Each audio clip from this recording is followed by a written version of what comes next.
السلام عليكم ورحمة الله وبركاته. بسم الله الرحمن الرحيم. الحمد لله رب العالمين. اللهم صل على محمد وعلى آل محمد كما صليت على إبراهيم وعلى آل إبراهيم إنك حميد مجيد. اللهم بارك على محمد وعلى آل محمد كما باركت على إبراهيم وعلى آل إبراهيم إنك حميد مجيد. أما بعد فإن خير الكلام كلام الله وخير السنن سنن محمد صلى الله عليه وسلم وشر الأمور محدثاتها وكل محدثة بدعة وكل بدعة ضلالة وكل ضلالة في النار. أعوذ بالله من الشيطان الرجيم. بسم الله الرحمن الرحيم. يا أيها الذين آمنوا اتقوا الله حق تقاته ولا تموتن إلا وأنتم مسلمون. ബഹുമാന്യനായ സഹോദരങ്ങളെ, റഹ്മാനായ റബ്ബ് സുബ്ഹാനഹു വ തആലയുടെ നിയമ നിർദ്ദേശങ്ങൾ കഴിവിൻ്റെ പരമാവധി ജീവിതത്തിൽ പാലിക്കാൻ ശ്രമിച്ചുകൊണ്ട് തഖ്വയോടെ ജീവിക്കണേ എന്ന് പ്രത്യേകമായി ഓർമ്മപ്പെടുത്തുകയാണ്. റബ്ബ് സുബ്ഹാനഹു വ തആല നമുക്കെല്ലാം അതിന് തൗഫീഖ് പ്രദാനം ചെയ്യുമാറാവട്ടെ. ജീവിതത്തിൽ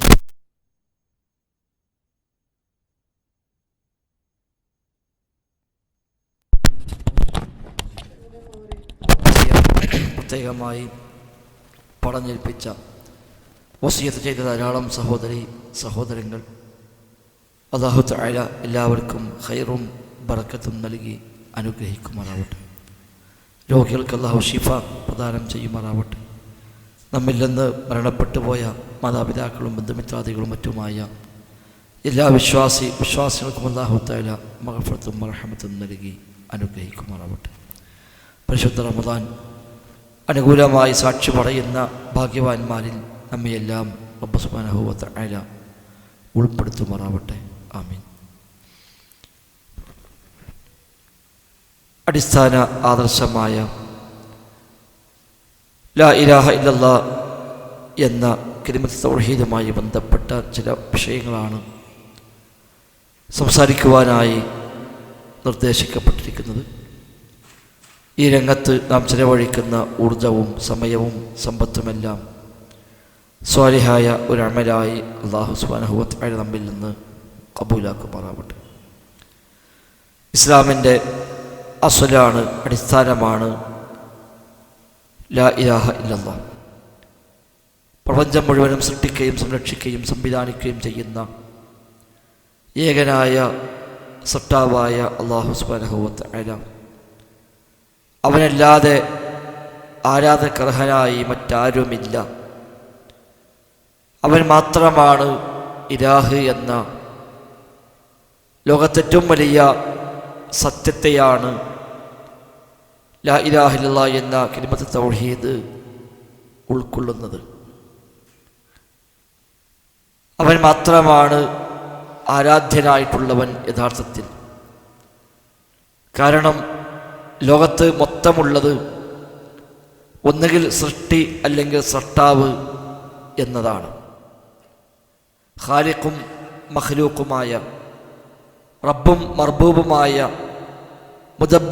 മുദബ്ബിറുമായതല്ലാതെ മറ്റൊന്നില്ല ലോകത്ത്. അല്ലാഹു തആല ഖാലിഖാണ്, അവൻ റബ്ബാണ്, അവൻ മുദബ്ബിറാണ്. ബാക്കിയെല്ലാം ആ റബ്ബിൻ്റെ, ആ ഖാലിഖിൻ്റെ മഖ്ലൂഖാണ്, ആ റബ്ബിൻ്റെ മർബൂബാണ്, അല്ലാഹു തആലയാൽ നിയന്ത്രിക്കപ്പെടുന്ന മുദബ്ബറാണ് എന്നതാണ് വസ്തുത. അതുകൊണ്ട് തന്നെ എല്ലാ സൃഷ്ടികളും സൃഷ്ടാവിനെ ആശ്രയിച്ചുകൊണ്ട് മാത്രമാണ് മുന്നോട്ട് പോകുന്നത്. വിശുദ്ധ ഖുർആനിൽ അല്ലാഹു തആല പറഞ്ഞു, യാ അയ്യുഹന്നാസ് അൻതുമുൽ ഫുഖറാഉ ഇലല്ലാഹ് വല്ലാഹു ഹുവൽ ഗനിയ്യുൽ ഹമീദ്. അല്ലയോ മനുഷ്യരെ, അൻതുമുൽ ഫുഖറാഉ ഇലല്ലാഹ്, നിങ്ങളെല്ലാം റഹ്മാനായ റബ്ബിനെ ആശ്രയിക്കുന്നവരാണ്. അല്ലാഹുവാകുന്നു ഗനിയായവൻ, അവനാണ് ഹമീദായവൻ. ഒനിയ് എന്നാൽ ധന്യൻ എന്ന് മലയാളത്തിൽ അർത്ഥം പറയാറുണ്ട്. ഒരാളെയും ആശ്രയിക്കേണ്ടതില്ലാത്തവൻ, സ്വയം നിലകൊള്ളുന്നവൻ, പരാശ്രയമില്ലാത്തവൻ, മറ്റൊരു ഭാഷയിൽ പറഞ്ഞാൽ സ്വമതായവൻ അല്ലാഹു തആല മാത്രമാണ്. ഖുൽ ഹുവല്ലാഹു അഹദ് അല്ലാഹു സ്വമദ്. പറയുക, അല്ലാഹു തആല ഏകനാണ്, അവൻ സ്വമദാണ്. ഒരാളെയും ആശ്രയിക്കാത്തവനാണ് അല്ലാഹു തആല. എല്ലാവരും ആശ്രയിക്കപ്പെടുന്നവനുമാണ് അല്ലാഹു തആല. അതാണ് സ്വമദ്. ഒരാളെയും ആശ്രയിക്കുന്നില്ല, എല്ലാവരും ആശ്രയിക്കപ്പെടുന്നു. അതിനാണ് അറബിയിൽ സ്വമദ് എന്ന് പറയുക. അൽ മസ്മൂദ് ഇലൈഹി ഫിൽ ഹവായിജ് വസ്സദായിദ് എന്നാണ് തഫ്സീറുകളിൽ അർത്ഥം കൽപ്പിക്കപ്പെടുന്നത്. വിപൽ ഘട്ടങ്ങളിൽ, പ്രതിസന്ധി ഘട്ടങ്ങളിൽ അഭയം തേടി രക്ഷ തേടി ചെല്ലപ്പെടുന്നവനാണ് സ്വമദ് എന്നാണ് ഒരർത്ഥം നൽകപ്പെട്ടത്. അല്ലാഹു തആലയാണ് സ്വമദ്. അവനാണ് ഖാലിഖ്, അവനാ റബ്ബ്. അതുകൊണ്ട് തന്നെ അവൻ അഹദാണ്, ഏകനാണ്. ഖുൽ ഹുവല്ലാഹു അഹദ്, അല്ലാഹു ഏകനാണ്. അഹദ് എന്ന് പറഞ്ഞാൽ എല്ലാ അർത്ഥത്തിലും അല്ലാഹു തആല അഹദാണ്. തുല്യന്മാർ ഇല്ലാത്തവൻ, ലാ ശരീക ല വലാ നദീറ ല വലാ മസീല ല വലാ ശബീഹ ല. അവന് പങ്കുകാരില്ല, അവന് തുല്യന്മാരില്ല, അവനുമായി കിടപിടിക്കുന്ന ആരുമില്ല, റബ്ബിനോട് സാദൃശ്യപ്പെടുന്ന ഒരാളും തന്നെ ഇല്ല. ലൈസ കമിസ്ലിഹി ഷൈഉൻ വഹുവ സമീഉൽ ബസീർ. അവനോട് തുല്യമായി ഒന്നും തന്നെ ഇല്ല. അവൻ സമീആണ്, അവൻ ബസീറാണ്. വലം യകുൽ ലഹു കുഫുവൻ അഹദ്. അല്ലാഹുവിന് തുല്യനായി ആരും തന്നെ ഇല്ല എന്ന് വിശുദ്ധ ഖുർആൻ പരിചയപ്പെടുത്തുന്നുണ്ട്. റബ്ബിൻ്റെ നാമങ്ങളിൽ, ഗുണങ്ങളിൽ, വിശേഷണങ്ങളിൽ, പ്രവൃത്തികളിൽ, അവൻ്റെ സത്തയിൽ, എല്ലാത്തിലും അല്ലാഹു തആല ഏകനാണ്. അതാണ് അഹദ് എന്ന പദം അർത്ഥമാക്കുന്നത്. റബ്ബിൻ്റെ നാമങ്ങളെപ്പോലെ നാമമൊത്തവനില്ല, അവൻ പ്രവർത്തിക്കും പോലെ പ്രവർത്തിക്കുന്നവനില്ല, അവൻ്റെ അറിവും കഴിവും പോലെ അറിവും കഴിവുമുള്ളവരില്ല, അവൻ്റെ സത്ത പോലെ സത്തയില്ല, അവൻ്റെ തുല്യനായി ആരും തന്നെ ഇല്ല. അതാണ് അഹദ് എന്ന് പറയുക. ഒന്നിലും റഹ്മാനായ റബ്ബിന് തുല്യന്മാരില്ല. എല്ലാ അർത്ഥത്തിലും അല്ലാഹു തആല ഏകനാണ്. ആ ഒരു അർത്ഥത്തിൽ അഹദായവൻ അല്ലാഹു തആല മാത്രമേയുള്ളൂ. വിശുദ്ധ ഖുർആൻ ചോദിക്കുന്ന സൂറത്ത് മറിയമിൽ, റബ്ബുസ് സമാവാതി വൽ അർളി വമാ ബൈനഹുമാ ഫഅബ്ദുഹു വസ്തബിർ ലിഇബാദതി ഹൽ തഅലമു ലഹു സമീയ. റബ്ബുസ് സമാവാതി വൽ അർള്, ആകാശങ്ങളുടെ റബ്ബാണ് അവൻ. വൽ അർളി, ഭൂമിയുടെയും റബ്ബാണ് അവൻ. വമാ ബൈനഹുമാ, അതിനിടയിലുള്ളതിൻ്റെയും റബ്ബാണ് അവൻ. ഫഅബ്ദുഹു, അതിനാൽ നീ അവനെ മാത്രം ആരാധിക്കണം. വസ്തബിർ ലിഇബാദതി, ആ ഇബാദത്തിന് ക്ഷമ അവലംബിക്കുകയും വേണം. ഹൽ തഅലമു ലഹു സമീയ, റഹ്മാനായ റബ്ബിന് പേരൊത്തവനെ നിനക്കറിയുമോ എന്നാണ്. റഹ്മാനായ റബ്ബിനോട് പേരൊത്തവർ ആരുമില്ല. അള്ളാഹുവിൻ്റെ പേരുകൾ അവന് മാത്രമേയുള്ളൂ. ആ പേരിൽ പോലും ഒക്കുന്നവൻ ആരുമില്ല എന്നർത്ഥം. ഹൽ തഅലമു ലഹു സമീയ. സമീയ എന്നാൽ ഇസ്മിൽ ഒത്തവൻ, അതാണ് സമീയ്. പേരൊത്തവനാണ് സമീയ് എന്ന് പറയുക. റഹ്മാനായ റബ്ബിന് പേരൊത്തവനെ നിനക്കറിയുമോ? റബ്ബിൻ്റെ പേരിനോട് ഒക്കുന്ന പേര് ആർക്കുമില്ല. അവൻ്റെ പേരുകളിൽ, നാമങ്ങളിൽ അല്ലാഹു തആല ഏകനാണ്.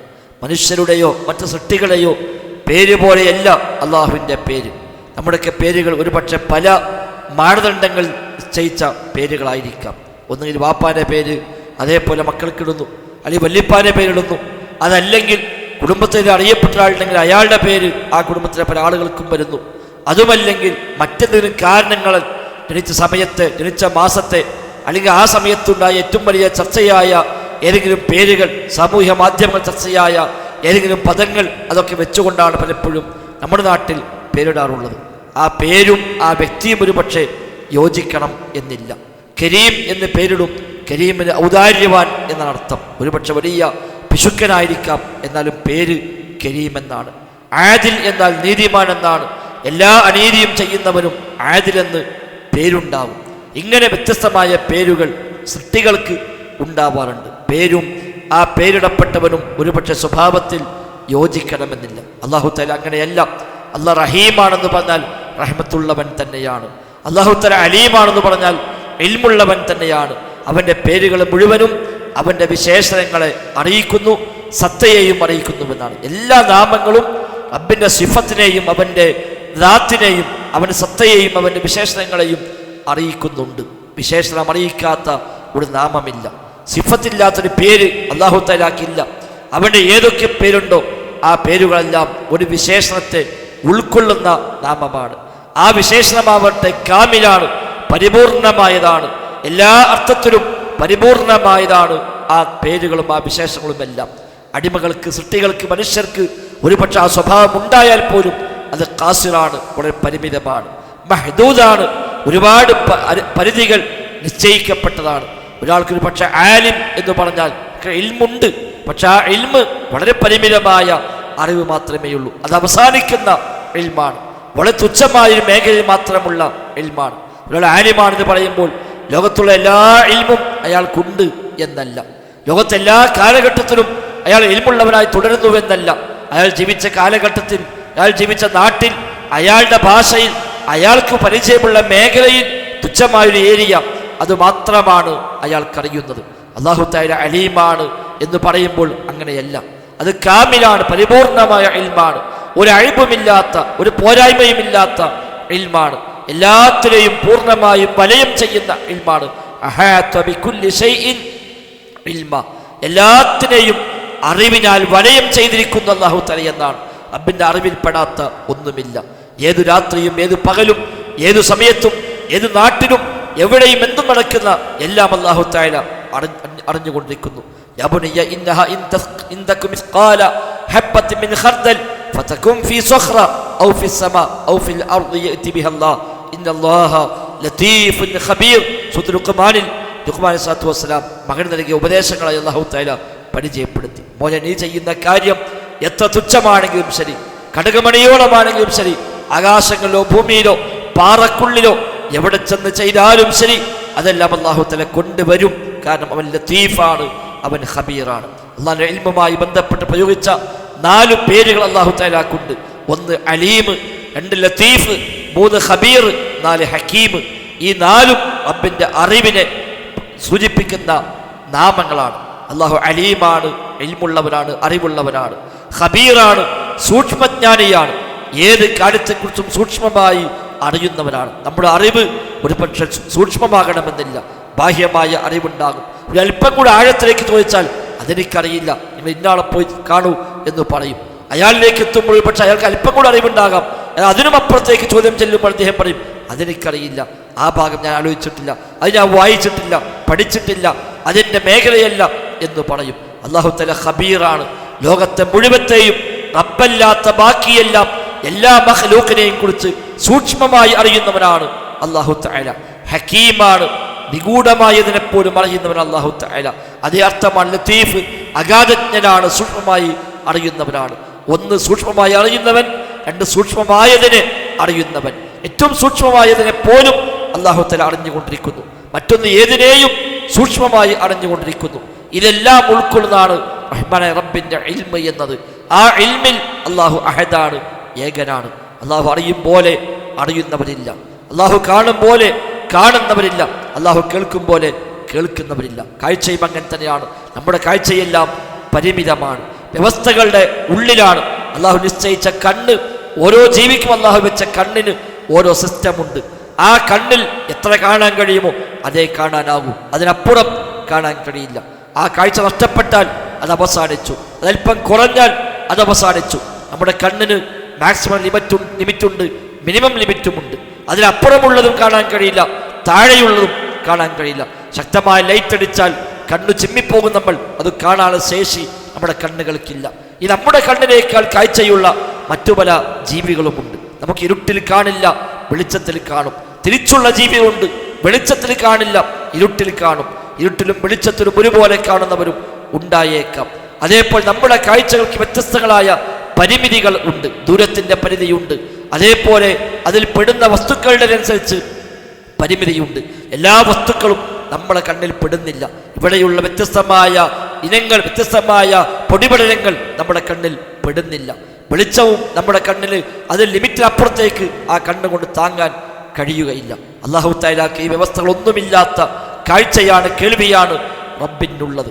എല്ലാ വ്യവസ്ഥകൾക്കും അതീതമായ, എല്ലാ കാര്യകാരണങ്ങൾക്കും അതീതമായ, ലിമിറ്റില്ലാത്ത, കാമിലായ, പരിപൂർണമായ അറിവാണ്, കേൾവിയാണ്, കാഴ്ചയാണ് അല്ലാഹു തആലയുടെ കേൾവിയും കാഴ്ചയും ഒക്കെ. വലം യകുൽ ലഹു കുഫുവൻ അഹദ്, അവന് തുല്യനായി ആരും തന്നെ ഇല്ല. ലൈസ കമിസ്ലിഹി ഷൈഉൻ എന്ന് പറഞ്ഞ ശേഷം അല്ലാഹ് പറഞ്ഞത് വഹുവസ് സമീഉൽ ബസീർ എന്നാണ്. അല്ലാഹ് സമീആണ്, അല്ലാഹ് ബസീറാണ് എന്ന് അവനെ പോലെ യാതൊന്നുമില്ല. മനുഷ്യന്മാർ സമീആണ് ബസീറാണെന്ന് ഖുർആൻ പ്രയോഗിച്ചു, അല്ലാഹ് സമീആണ് ബസീറാണെന്ന് ഖുർആൻ പ്രയോഗിച്ചു. അതേ ഖുർആൻ പറഞ്ഞു അല്ലാഹ്ക്ക് തുല്യമാകുന്ന ആരുമില്ല. അപ്പൊ അല്ലാഹു തആലക്ക് സമീ എന്ന് പറഞ്ഞിട്ടുണ്ട്, സൃഷ്ടികൾക്കും സമീ എന്ന് പറഞ്ഞിട്ടുണ്ട്. പക്ഷെ ആ രണ്ട് സമീഉകളും തമ്മിൽ യാതൊരു ബന്ധവുമില്ല, യാതൊരു സാദൃശ്യവുമില്ല. റഹ്മാനായ റബ്ബിന്റെ സമീ വേറെയാണ്, സൃഷ്ടികളെ സമീ വേറെയാണ്. ഒരു പദം ഉപയോഗിച്ചു എന്ന് മാത്രമേ ഉള്ളൂ. അതിനപ്പുറത്ത് അർത്ഥതലങ്ങളിൽ ആശയതലങ്ങളിൽ യാതൊരു ബന്ധവുമില്ല. റബ്ബിന്റെ സമഉം സൃഷ്ടികളെ സമഉം, റബ്ബിന്റെ ബസറും സൃഷ്ടികളെ ബസറും, റബ്ബിന്റെ ഇൽമും സൃഷ്ടികളെ ഇൽമും. വലം യകുൽ ലഹു കുഫുവൻ അഹദ്, അവൻ തുല്യനായി ആരും തന്നെ ഇല്ല. അതുകൊണ്ടാണ് അല്ലാഹു തആല മാത്രമാണ് ഇലാഹ് എന്ന് പറഞ്ഞത്. അവൻ്റെതെല്ലാം അവന് മാത്രമേ ഉള്ളൂ, അവൻ്റെ ഒന്നിലും ഒരാൾക്കും പങ്കില്ല. അല്ലാഹു തആല സൃഷ്ടികളോട് തുല്യമാവില്ല, സൃഷ്ടികൾ റബ്ബിനോടും തുല്യമാവുകയില്ല. ഈ വിഷയത്തിൽ മുസ്ലിം ഉമ്മത്തിലെ പഴച്ച സംഘങ്ങൾക്ക് രണ്ടു വഴിക്കാണ് വഴികേടുകൾ സംഭവിച്ചത്. ഒന്ന് റബ്ബിനെ സൃഷ്ടികളോട് തുല്യപ്പെടുത്തിയവർ, മറ്റൊന്ന് സൃഷ്ടികളെ സൃഷ്ടാവിനോട് തുല്യപ്പെടുത്തിയവർ. ഇത് രണ്ടും ലോകത്തുണ്ടായിട്ടുണ്ട്. സൃഷ്ടികളുടെ മുഴുവൻ നാമങ്ങളെയും വിശേഷങ്ങളെയും സൃഷ്ടികളുടെ വിശേഷണവുമായി ബന്ധപ്പെടുത്തി അതിനെ വ്യാഖ്യാനിച്ചു കൊണ്ടുവന്ന് റബ്ബിന്റെ എല്ലാ വിശേഷങ്ങളെയും തള്ളിക്കളഞ്ഞവർ ലോകത്തുണ്ട്. മുഅ്തസിലിയാക്കൾ അള്ളാഹിന്റെ എല്ലാ സിഫത്തും നിഷേധിച്ചവരാണ്. അതേപോലെ അശ്അരികൾ മാതുരീദികൾ അള്ളാഹുവിന്റെ മിക്കവാറും വിശേഷണങ്ങളെ നിഷേധിക്കുകയോ അല്ലെങ്കിൽ മറ്റു വ്യാഖ്യാനങ്ങൾ നൽകി അതിനെ തെറ്റിച്ചു കൊണ്ടുപോവുകയോ ചെയ്തവരാണ്. അഹ്ലുസുന്ന മാത്രമാണ് റബ്ബിന്റെ നാമഗുണ വിശേഷണങ്ങളെ പ്രമാണങ്ങൾ പരിചയപ്പെടുത്തിയ അതേ അർത്ഥത്തിൽ ഉൾക്കൊള്ളുകയും മനസ്സിലാക്കുകയും ചെയ്തവർ. ഇംറാറുഹ കമാ ജാഅത് മിൻ ഗൈരി തക്യീഫിൻ വലാ തസ്ബീഹിൻ വലാ തംസീലിൻ വലാ തഅതീൽ എന്നാണ് അഹ്ലുസുന്ന പണ്ഡിതന്മാർ നൽകുന്ന വിശദീകരണങ്ങൾ. അള്ളാഹുവിനെ കുറിച്ച് അല്ലാഹു തആല എന്തെല്ലാം പഠിപ്പിച്ചുവോ അതെല്ലാം അതേപടി സ്വീകരിച്ചേ പറ്റൂ. ഇംറാറുഹ കമാ ജാഅത്, ഖുർആനിൽ ഹദീസിൽ എങ്ങനെ പഠിപ്പിക്കപ്പെട്ടുവോ അങ്ങനെ തന്നെ അത് സ്വീകരിക്കുക. അല്ലാഹു സമീ എന്ന് പറഞ്ഞാൽ നമ്മുടെ സമീ പോലെയല്ലേ എന്ന ചോദ്യം പാടില്ല.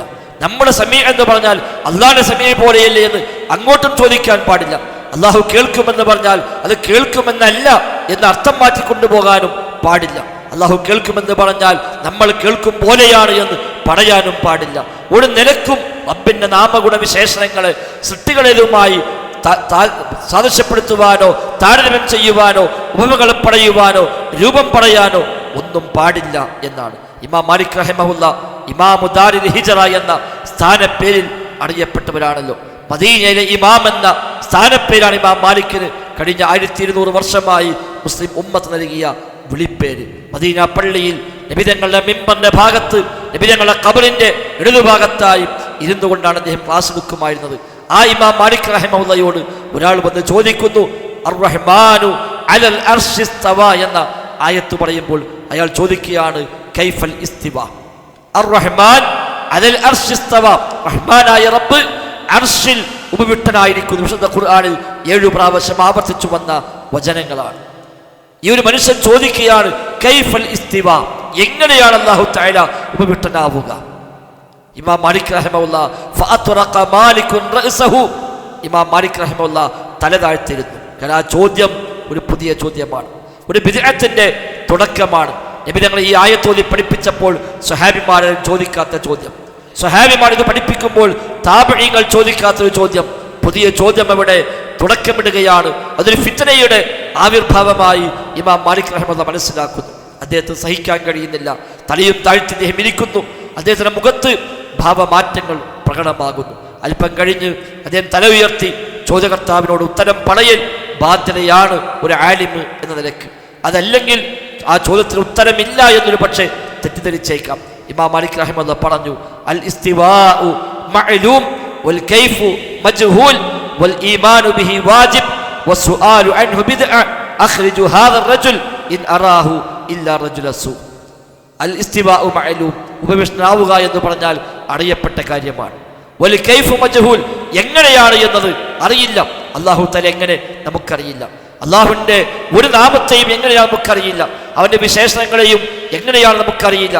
എങ്കിൽ അല്ലാഹു ഉപവിഷ്ടനായി എന്ന് പറഞ്ഞാൽ എങ്ങനെയാണ് അല്ലാഹു അഅലം നമുക്കറിയില്ല. വൽ ഈമാനു ബിഹി വാജിബ്, അത് വിശ്വസിക്കലാവട്ടെ നിർബന്ധമാണ്, വാജിബായ കാര്യമാണ്. വസ്സുആലു അൻഹു ബിദ്അ, അത് ചോദ്യം ചെയ്യലാവട്ടെ ബിദ്അത്താണ്, ഒരു പുതിയ ആശയമാണ്, ലോകത്തില്ലാത്ത പുത്തൻ ആശയം ഉടലെടുക്കുകയാണ്. ശേഷം ഇമാം മാലിക് റഹിമഹുല്ലാഹ് പറഞ്ഞു, അഖ്രിജു ഹാദർ റജുൽ, ഈ മനുഷ്യനെ ഇവിടുന്ന് പുറത്താക്കണം. ഇൻ അറാഹു ഇല്ലാ റജുല സൂഇൻ, ഇയാൾ ദുരുദ്ദേശമുള്ള ആളാണ് എന്നാണ് ഞാൻ മനസ്സിലാക്കുന്നത്. ഒരു പഠിക്കാൻ വേണ്ടി ചോദിച്ചതല്ല, അറിയാൻ വേണ്ടി ചോദിച്ചതല്ല, ഒരു ഫിത്ന ഉണ്ടാക്കാൻ വേണ്ടി, ഒരു വസ്വാസം ഉണ്ടാക്കാൻ വേണ്ടിയുള്ള ചോദ്യമാണ്. ഇയാളുടെ ഉദ്ദേശം ശരിയല്ല എന്നാണ് ഇമാം മാലിക് റഹിമഹുല്ലാഹ് പിന്നീട് അയാളെ കുറിച്ച് പ്രതികരിച്ചത് എന്നാണ് നമുക്ക് ചരിത്രങ്ങളിൽ, ഹദീസ് ഗ്രന്ഥങ്ങളിൽ, അതേപോലെ തഫ്സീർ ഗ്രന്ഥങ്ങളിൽ എല്ലാം കാണുന്നത്. അല്ലാഹു തആല അർശിൽ ഉപവിഷ്ടനായി എന്ന ആയത്ത് വ്യാഖ്യാനിക്കുമ്പോൾ സൂറത്തുൽ അറാഫിൽ ഇമാം ഇബ്നു കസീർ റഹിമഹുല്ലാഹ് പറയുന്നുണ്ട്, വലിന്നാസി ഫീ ഹാദൽ മഖാമി മഖാലാത്തുൻ കസീറത്തുൻ ജിദ്ദ, ഈ വിഷയത്തിൽ ധാരാളം വ്യത്യസ്തമായ നിലപാടുകൾ ആളുകൾ സ്വീകരിച്ചിട്ടുണ്ട്. അല്ലാഹു അർശിൽ ഉപവിഷ്ടനായി എന്ന് പറയുന്ന സമാനമായ റബ്ബിന്റെ വിശേഷങ്ങളെപ്പറ്റി ആളുകൾക്ക് വ്യത്യസ്തമായ നിലപാടാണ്. وإنما نسلك فيها مسلك السلف الصالح مالك والأوزاعي وأحمد والشافعي والليث وإسحاق بن راهويه وغيرهم من أئمة المسلمين قديما وحديثا. നാം സ്വീകരിക്കുന്ന നിലപാട് മുസ്ലിം ഉമ്മത്തിന്റെ പൂർവികരായ ഇമാമിങ്ങൾ സ്വീകരിച്ച നിലപാടാണ്. ഇമാം മാലിക്കിന്റെ നിലപാടാണ്, ഇമാം ഷാഫിയുടെ നിലപാടാണ്, ഇമാം അഹ്മദിന്റെ നിലപാടാണ്, ഇമാം ഇസ്ഹാഖിന്റെ നിലപാടാണ്, ഇമാം ഔസാഇയുടെ നിലപാടാണ്. വഗൈരിഹിം, അവരല്ലാത്തവരും മിൻ അഇമ്മത്തിൽ മുസ്ലിമീന ഖദീമൻ വഹദീസ, മുസ്ലിമീങ്ങളുടെ പൗരാണികരും ആധുനികരുമായ ഇമാമുമാർ മുഴുവൻ സ്വീകരിച്ച നിലപാടാണ് നമ്മുടെയും നിലപാട് എന്ന് പറഞ്ഞിട്ട് അദ്ദേഹം പറയുന്നു, വഹുവ ഇംറാറുഹാ കമാ ജാഅത്, എങ്ങനെയാണോ പ്രമാണങ്ങളിൽ സ്ഥിരപ്പെട്ടു വന്നത് അങ്ങനെ തന്നെ അംഗീകരിക്കുക. അതിൽ പിന്നെ ചോദ്യം ചെയ്യുന്നില്ല, നിഷേധിക്കുന്നില്ല. അതിന് വ്യത്യസ്തമായ ഉദാഹരണങ്ങൾ പറഞ്ഞ് അല്ലാഹു തആല അങ്ങനെയാണ്, അല്ലാഹു തആല ഇങ്ങനെയാണ്, അവന്റെ വിശേഷണം അങ്ങനെയാണ്, സൃഷ്ടികളെ പോലെയാണ് എന്ന് പറയുന്ന രീതി ഇല്ല. എന്നാൽ നേരത്തെ സൂചിപ്പിച്ച പോലെ രണ്ട് മേഖലയിലേക്ക്, രണ്ട് തലങ്ങളിലേക്ക് ഉമ്മത്തിന് ഈ വിഷയത്തിൽ അബദ്ധങ്ങൾ സംഭവിച്ചു. മുഅ്തസിലിയാക്കളും സമാന ആശയം സ്വീകരിച്ചവരുമൊക്കെ റഹ്മാനായ റബ്ബിന്റെ വിശേഷണങ്ങളെ സൃഷ്ടികളെ വിശേഷങ്ങളുമായി ബന്ധപ്പെടുത്തി മനസ്സിലാക്കുകയും അതിൻ്റെ ബൈ പ്രൊഡക്റ്റ് എന്നോണം അള്ളാഹുവിന്റെ വിശേഷണങ്ങളെ അവർ നിഷേധിക്കുകയും ചെയ്തു. റബ്ബിന്റെ സമഅ്, ബസർ, ഇൽമ്, ഖുദ്റത്ത് തുടങ്ങിയ എല്ലാ വിശേഷണങ്ങളെയും നിഷേധിച്ചവരാണ് മുഅ്തസിലിയാക്കൾ. അറിവ്, അല്ലാഹു തആലക്ക് അറിവ് എന്ന വിശേഷണമില്ല എന്നാണ് അവർ വാദിച്ചത്. കഴിവ് എന്ന വിശേഷണമില്ല, കേൾവി, കാഴ്ച എന്ന വിശേഷണങ്ങൾ അല്ലാഹു തആലക്കില്ല. കലാം, സംസാരം എന്നത് റബ്ബിനില്ല. അതുകൊണ്ടാണ് അവർ ഖുർആൻ അല്ലാഹുവിന്റെ കലാമല്ല എന്ന് വാദിച്ചത്. ഖുർആൻ അല്ലാഹുവിന്റെ കലാമല്ല, ഖുർആൻ അല്ലാഹുവിന്റെ മഖ്ലൂഖാണ്, സൃഷ്ടിയാണ് എന്ന് മുഅ്തസിലിയാക്കൾ വാദിച്ചു. കാരണം കലാമുണ്ടാകണമെങ്കിൽ, മുഅ്തസിലിയാക്കളുടെ ന്യായം, കലാമുണ്ടാകണമെങ്കിൽ, സംസാരമുണ്ടാകണമെങ്കിൽ അക്ഷരം വേണമല്ലോ, ശബ്ദം വേണമല്ലോ. അക്ഷരവും ശബ്ദവും ഉണ്ടാകണമെങ്കിൽ നാവുണ്ടാവണം. നാവ് മാത്രം പോരാ, ആന്തരിക അവയവങ്ങൾ ഉണ്ടാകണം. ഇതെല്ലാം അല്ലാഹു തആലക്ക് ഉണ്ട് എന്ന് പറയേണ്ടി വരും, കലാമുണ്ട് എന്ന് പറഞ്ഞാൽ. അതുകൊണ്ട് ഇതൊന്നും അല്ലാഹു തആലക്കില്ല, അത് അല്ലാഹു തആല കലാമുമില്ല. ഖുർആൻ അല്ലാഹുവിന്റെ കലാമല്ല, ഖുർആൻ അല്ലാഹുവിന്റെ മഖ്ലൂഖാണ് എന്ന് വാദിക്കുക മാത്രമല്ല, ഖുർആൻ കലാമാണെന്ന് പറഞ്ഞവൻ കാഫിറാണ് എന്ന് മുദ്ര കുത്തി. കാരണം ഖുർആൻ കലാമാണെന്ന് പറഞ്ഞാൽ അല്ലാഹു തആലക്ക് ഈ പറയപ്പെട്ടതെല്ലാം ഉണ്ട് എന്ന് പറയേണ്ടി വരും. അത് അല്ലാഹുവിൽ നിഷേധിക്കലാണ്, അത് കുഫറാണ്, അല്ലാഹുവിനെ സൃഷ്ടിയോട് തുല്യപ്പെടുത്തലാണ്. അതുകൊണ്ട് അല്ലാഹുവിന്റെ കലാമാണ് ഖുർആൻ എന്ന് പറഞ്ഞാൽ അവർ കാഫിറാണെന്ന് മുദ്ര കുത്തുകയും അന്നത്തെ ഇസ്ലാമിക ഭരണാധികാരികൾ മുഅ്തസിലി ആശയം രാജ്യത്തെ ഔദ്യോഗിക ആശയമായി സ്വീകരിച്ചപ്പോൾ ഖുർആൻ അല്ലാഹുവിന്റെ കലാമാണെന്ന് പറഞ്ഞവരെ മുസ്ലിമായി പോലും കണക്കാക്കാത്ത, മുസ്ലിമീങ്ങൾക്കുള്ള ആനുകൂല്യങ്ങൾ അവർക്ക് ലഭിക്കാത്ത, എന്തിനേറെ റേഷൻ കടയിൽ പോയാൽ അവർക്ക് അരി പോലും കിട്ടില്ല അക്കാലത്ത്. ഈ ആശയമുള്ളവർക്ക് വേറെ കാർഡ്, അല്ലാത്തവന് വേറെ കാർഡ്. ഇന്നിപ്പണ്ട ചുവപ്പ് കാർഡും നീല കാർഡും വെള്ള കാർഡും ഒക്കെ കാർഡുമായി ചെന്നാൽ അറിയാം എത്ര ഉണ്ട് എന്ന പോലെയാണ്. ഈ കാർഡുമായി ചെന്നാൽ എനിക്കറിയില്ല. കാരണം എന്താ? ഖുർആൻ അല്ലാഹുവിന്റെ കലാമെന്ന് പറയുന്ന ആളാണ്, പിഴച്ചോനാണ്, പുത്തമ്പാദിയാണ്. ഒരു ജോലിക്ക് ചെന്നാൽ, ഒരു പള്ളിയിൽ പോയി ഇമാമക്കാൻ ജോലി അന്വേഷിച്ചെന്നാൽ കാർഡ് നോക്കട്ടെ, കാർഡ് നോക്കുമ്പോൾ ഇയാള് കാർഡ് മറ്റേ കാർഡാ, എനിക്ക് ഇവിടെ ജോലിയില്ല, ഇവിടെ ക്ലാസ് എടുക്കാൻ പറ്റൂല, ഒന്നുമില്ല. എല്ലാ സ്ഥലത്തും തഴയപ്പെടുന്നു, അവർക്ക് പ്രയാസമുണ്ടാകുന്നു, പരീക്ഷിക്കപ്പെടുന്നു, പോലീസുകാർ അറസ്റ്റ് ചെയ്ത് കൊണ്ടുപോകുന്നു, ജയിലിലടക്കപ്പെടുന്നു, അതിശക്തമായ പീഡനങ്ങൾ പോലും സഹിക്കേണ്ടി വരുന്നു. ഇമാം മാലിക് ഇമാം അഹ്മദ് റഹിമഹുല്ലാ, ഇമാമുസ്സുന്ന, അഹ്ലുസുന്നയുടെ ഇമാം, എന്നറിയപ്പെട്ട ഇമാം അഹ്മദ് റഹിമഹുല്ല 70-ാമത്തെ വയസ്സിലാണ് അറസ്റ്റ് ചെയ്യപ്പെടുന്നത്. 2.5 കൊല്ലം ജയിലിൽ കിടന്നു.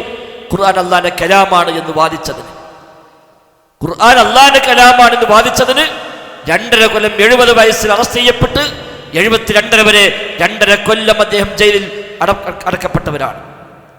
പിന്നീട് ജയിലിൽ നിന്ന് പുറത്തു കൊണ്ടുവരുന്നത് 2 കാലിലും വലിയ ഭാരമേറിയ ചങ്ങലകളെ ബന്ധിച്ചുകൊണ്ട് ആ ചങ്ങലകളെ അദ്ദേഹം കൂട്ടിക്കെട്ടിക്കൊണ്ടാണ് അദ്ദേഹത്തെ പുറത്തു കൊണ്ടുവരുന്നത്.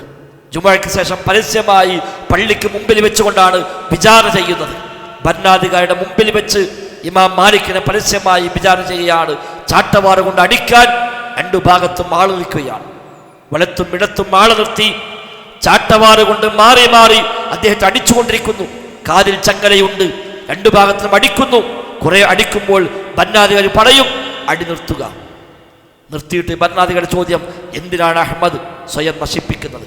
ഒരു വാക്ക് പറഞ്ഞാൽ പോലെ ഖുർആൻ അല്ലാഹുവിന്റെ കലാമല്ല, മഖ്ലൂഖാണ് എന്ന് ഒരു വാക്ക് പറഞ്ഞാൽ നിങ്ങൾക്കിതെല്ലാം ഒഴിവാക്കി തരാം, അംഗീകാരങ്ങൾ നൽകാം, ഈ രാജ്യത്തെ ഏറ്റവും വലിയ ഖാദിയായി മുഫ്തിയായി താങ്കളെ അവരോധിക്കാം, എല്ലാ ആനുകൂല്യങ്ങളും നൽകാം. ഇമാം അഹ്മദ് പറഞ്ഞ പ്രതികരണം കാണാം, അഅ്തൂനി ശൈഅൻ മിൻ കിതാബില്ലാ ഔ സുന്നത്തി റസൂലില്ലാ ഹത്താ അഖൂല ബിഹി.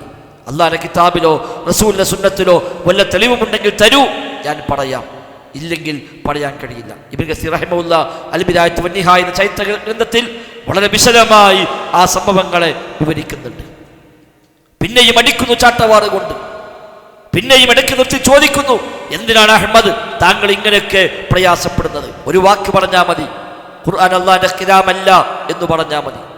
പറയാൻ തയ്യാറായില്ല. അവസാനം അടിച്ചടിച്ച് ചാട്ടവാറിന്റെ അടികൊണ്ട് അദ്ദേഹം ബോധം കെട്ടി വീഴുകയും അദ്ദേഹത്തെ ശരീരത്തിലെ പല ഭാഗത്തും മാംസങ്ങൾ തൂങ്ങിക്കിടന്നുവെന്നാണ് മകൻ അബ്ദുള്ള രേഖപ്പെടുത്തിയിരിക്കുന്നത്. ആ നിലയ്ക്ക് പീഡിപ്പിക്കപ്പെട്ടു. അദ്ദേഹം ഉറച്ചിരുന്നു, അദ്ദേഹം മാറാൻ തയ്യാറായില്ല.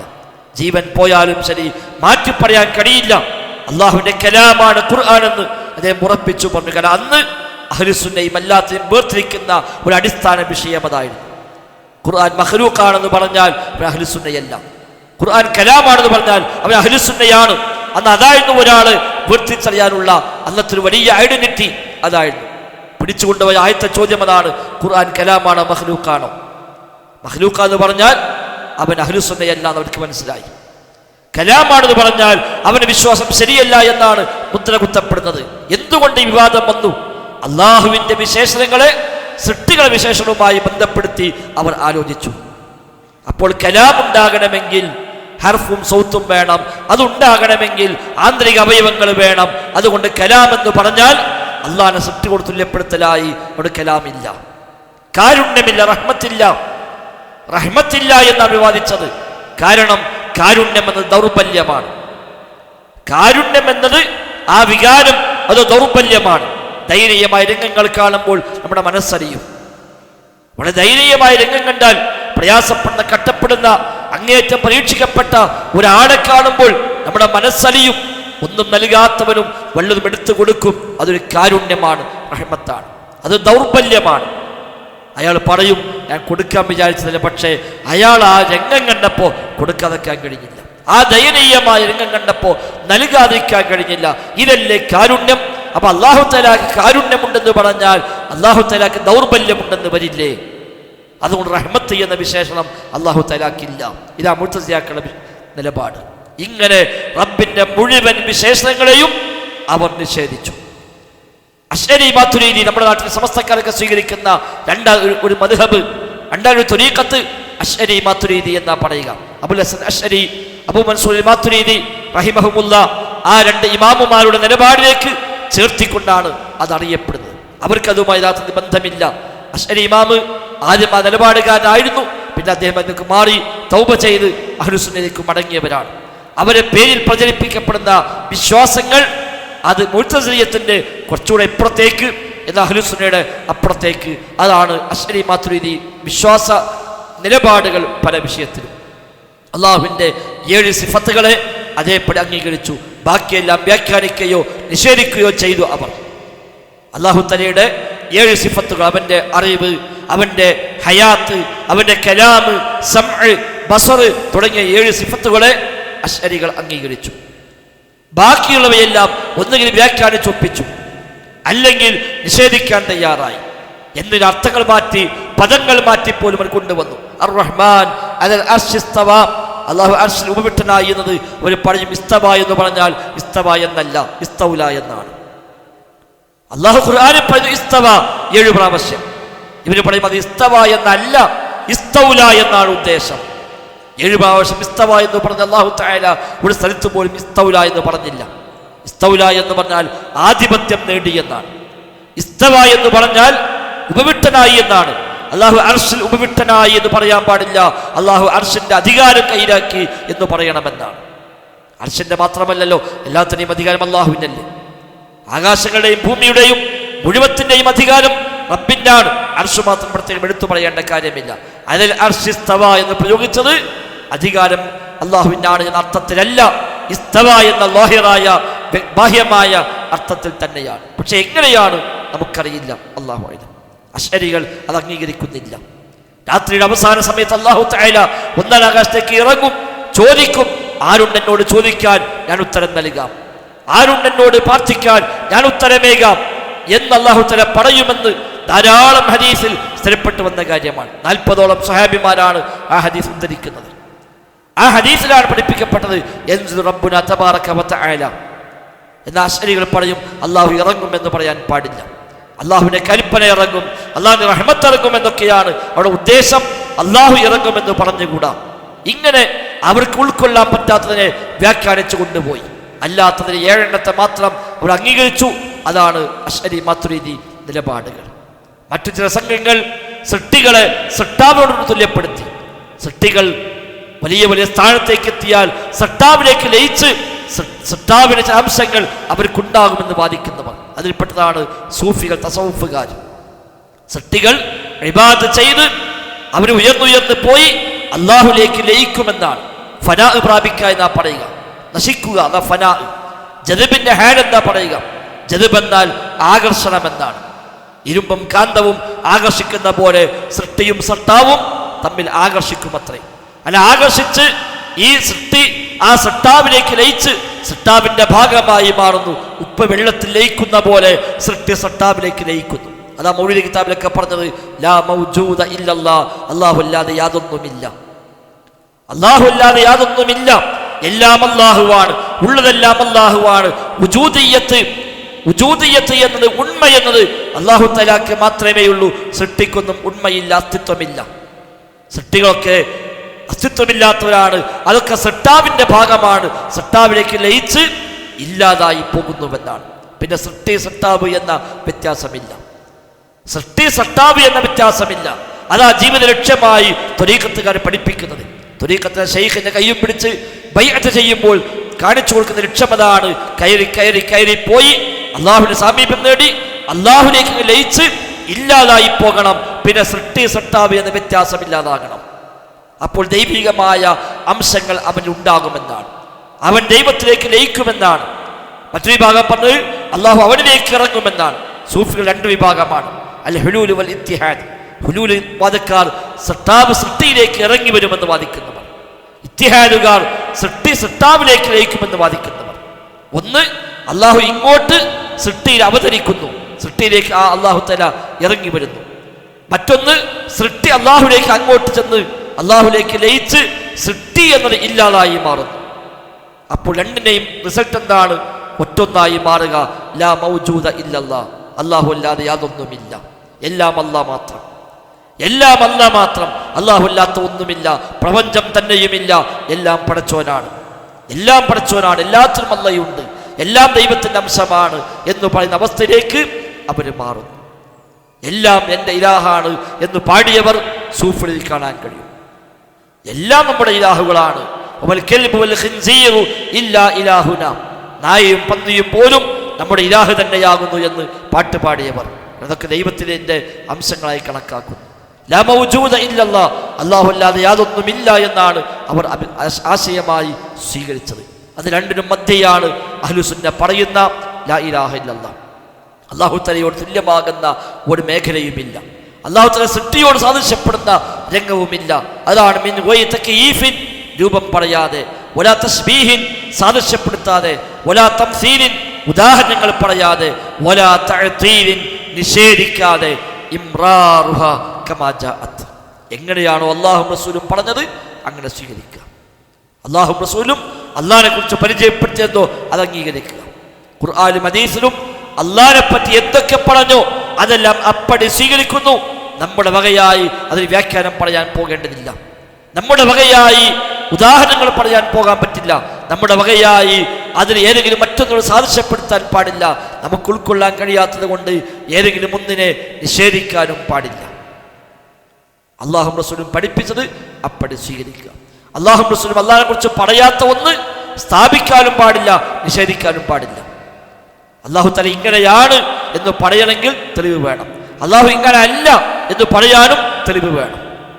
കാരണം അല്ലാഹു അങ്ങനെ ആണോ അല്ലേ നമുക്കറിയില്ല.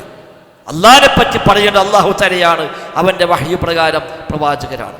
അല്ലാഹും അവന്റെ റസൂലും അല്ലാഹുവിനെ കുറിച്ച് പറയാത്ത ഒന്ന് അല്ലാഹുക്ക് സ്ഥാപിക്കാനോ അല്ലാഹും റസൂലും നിഷേധിക്കാത്ത ഒന്ന് അല്ലാഹു തആലക്ക് നിഷേധിക്കാനോ നമുക്ക് അധികാരമില്ല.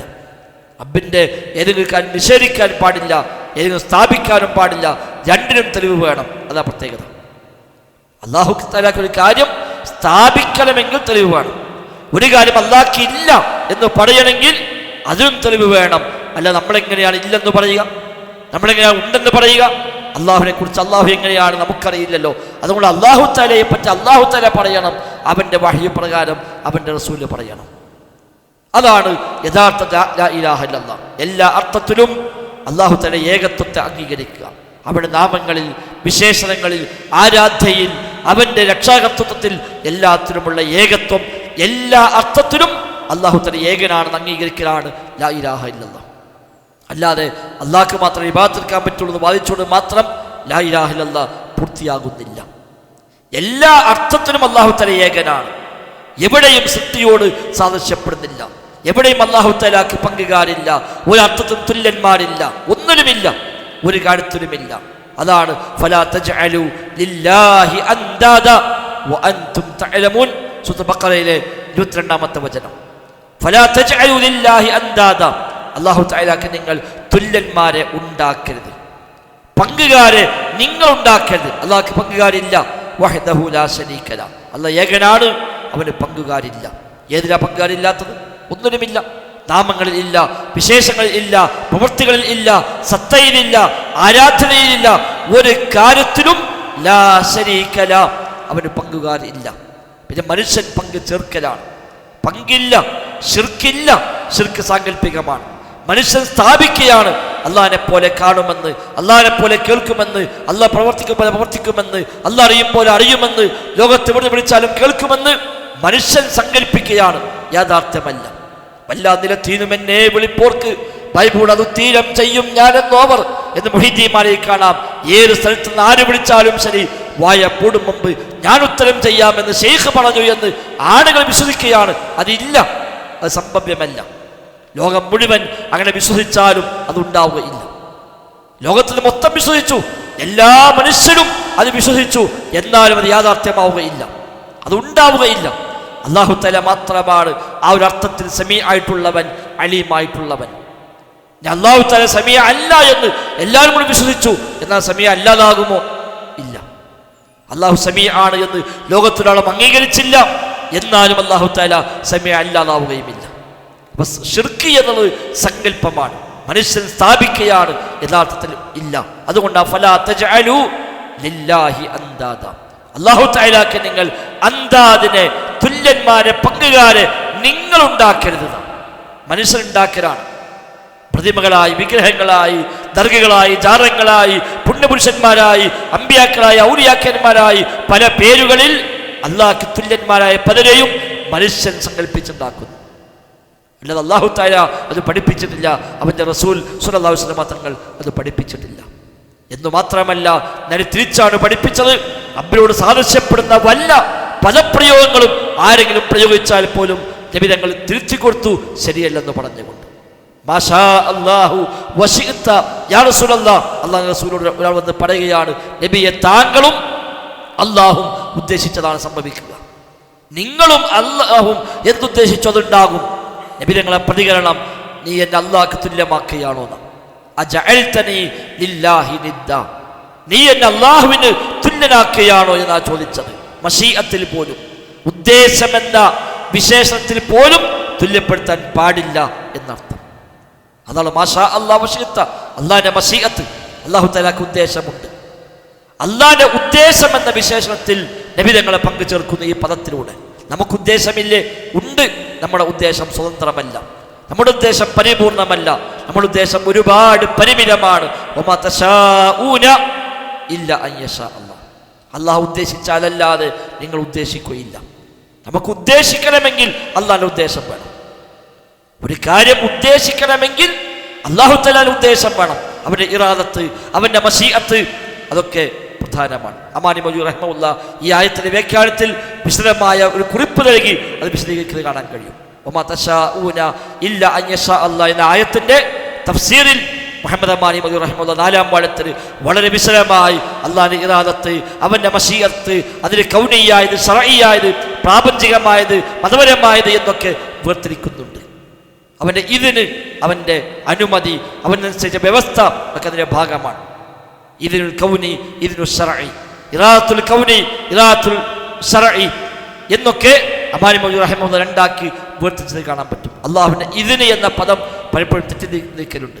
ഉദാഹരണമായി, ഒരാളെ കത്തിയെടുത്ത് കുത്തി, അയാൾ മരിച്ചു. ആ മരിച്ചത് അള്ളാഹിന്റെ ഇതിന് പ്രകാരമാണോ എന്ന് വെച്ചാൽ നമ്മൾ എന്താ പറയാ? അള്ളാഹുവിന്റെ ഇതിന് പ്രകാരമാണ്. ഇതിന് എന്ന് പറഞ്ഞാൽ അവിടെ അനുവാദം എന്നല്ല അർത്ഥം. ഒരാളെ കൊല്ലാൻ അനുവാദമുണ്ടോ? ഇല്ല. ഒരാളെ കൊല്ലാൻ അനുവാദമില്ല. പക്ഷെ ഒരാൾ കുത്തിക്കൊല്ലുമ്പോൾ അയാൾ മരിക്കുന്നത് ബിഇദ്നില്ല, അള്ളാഹുവിന്റെ ഇതിന് പ്രകാരം.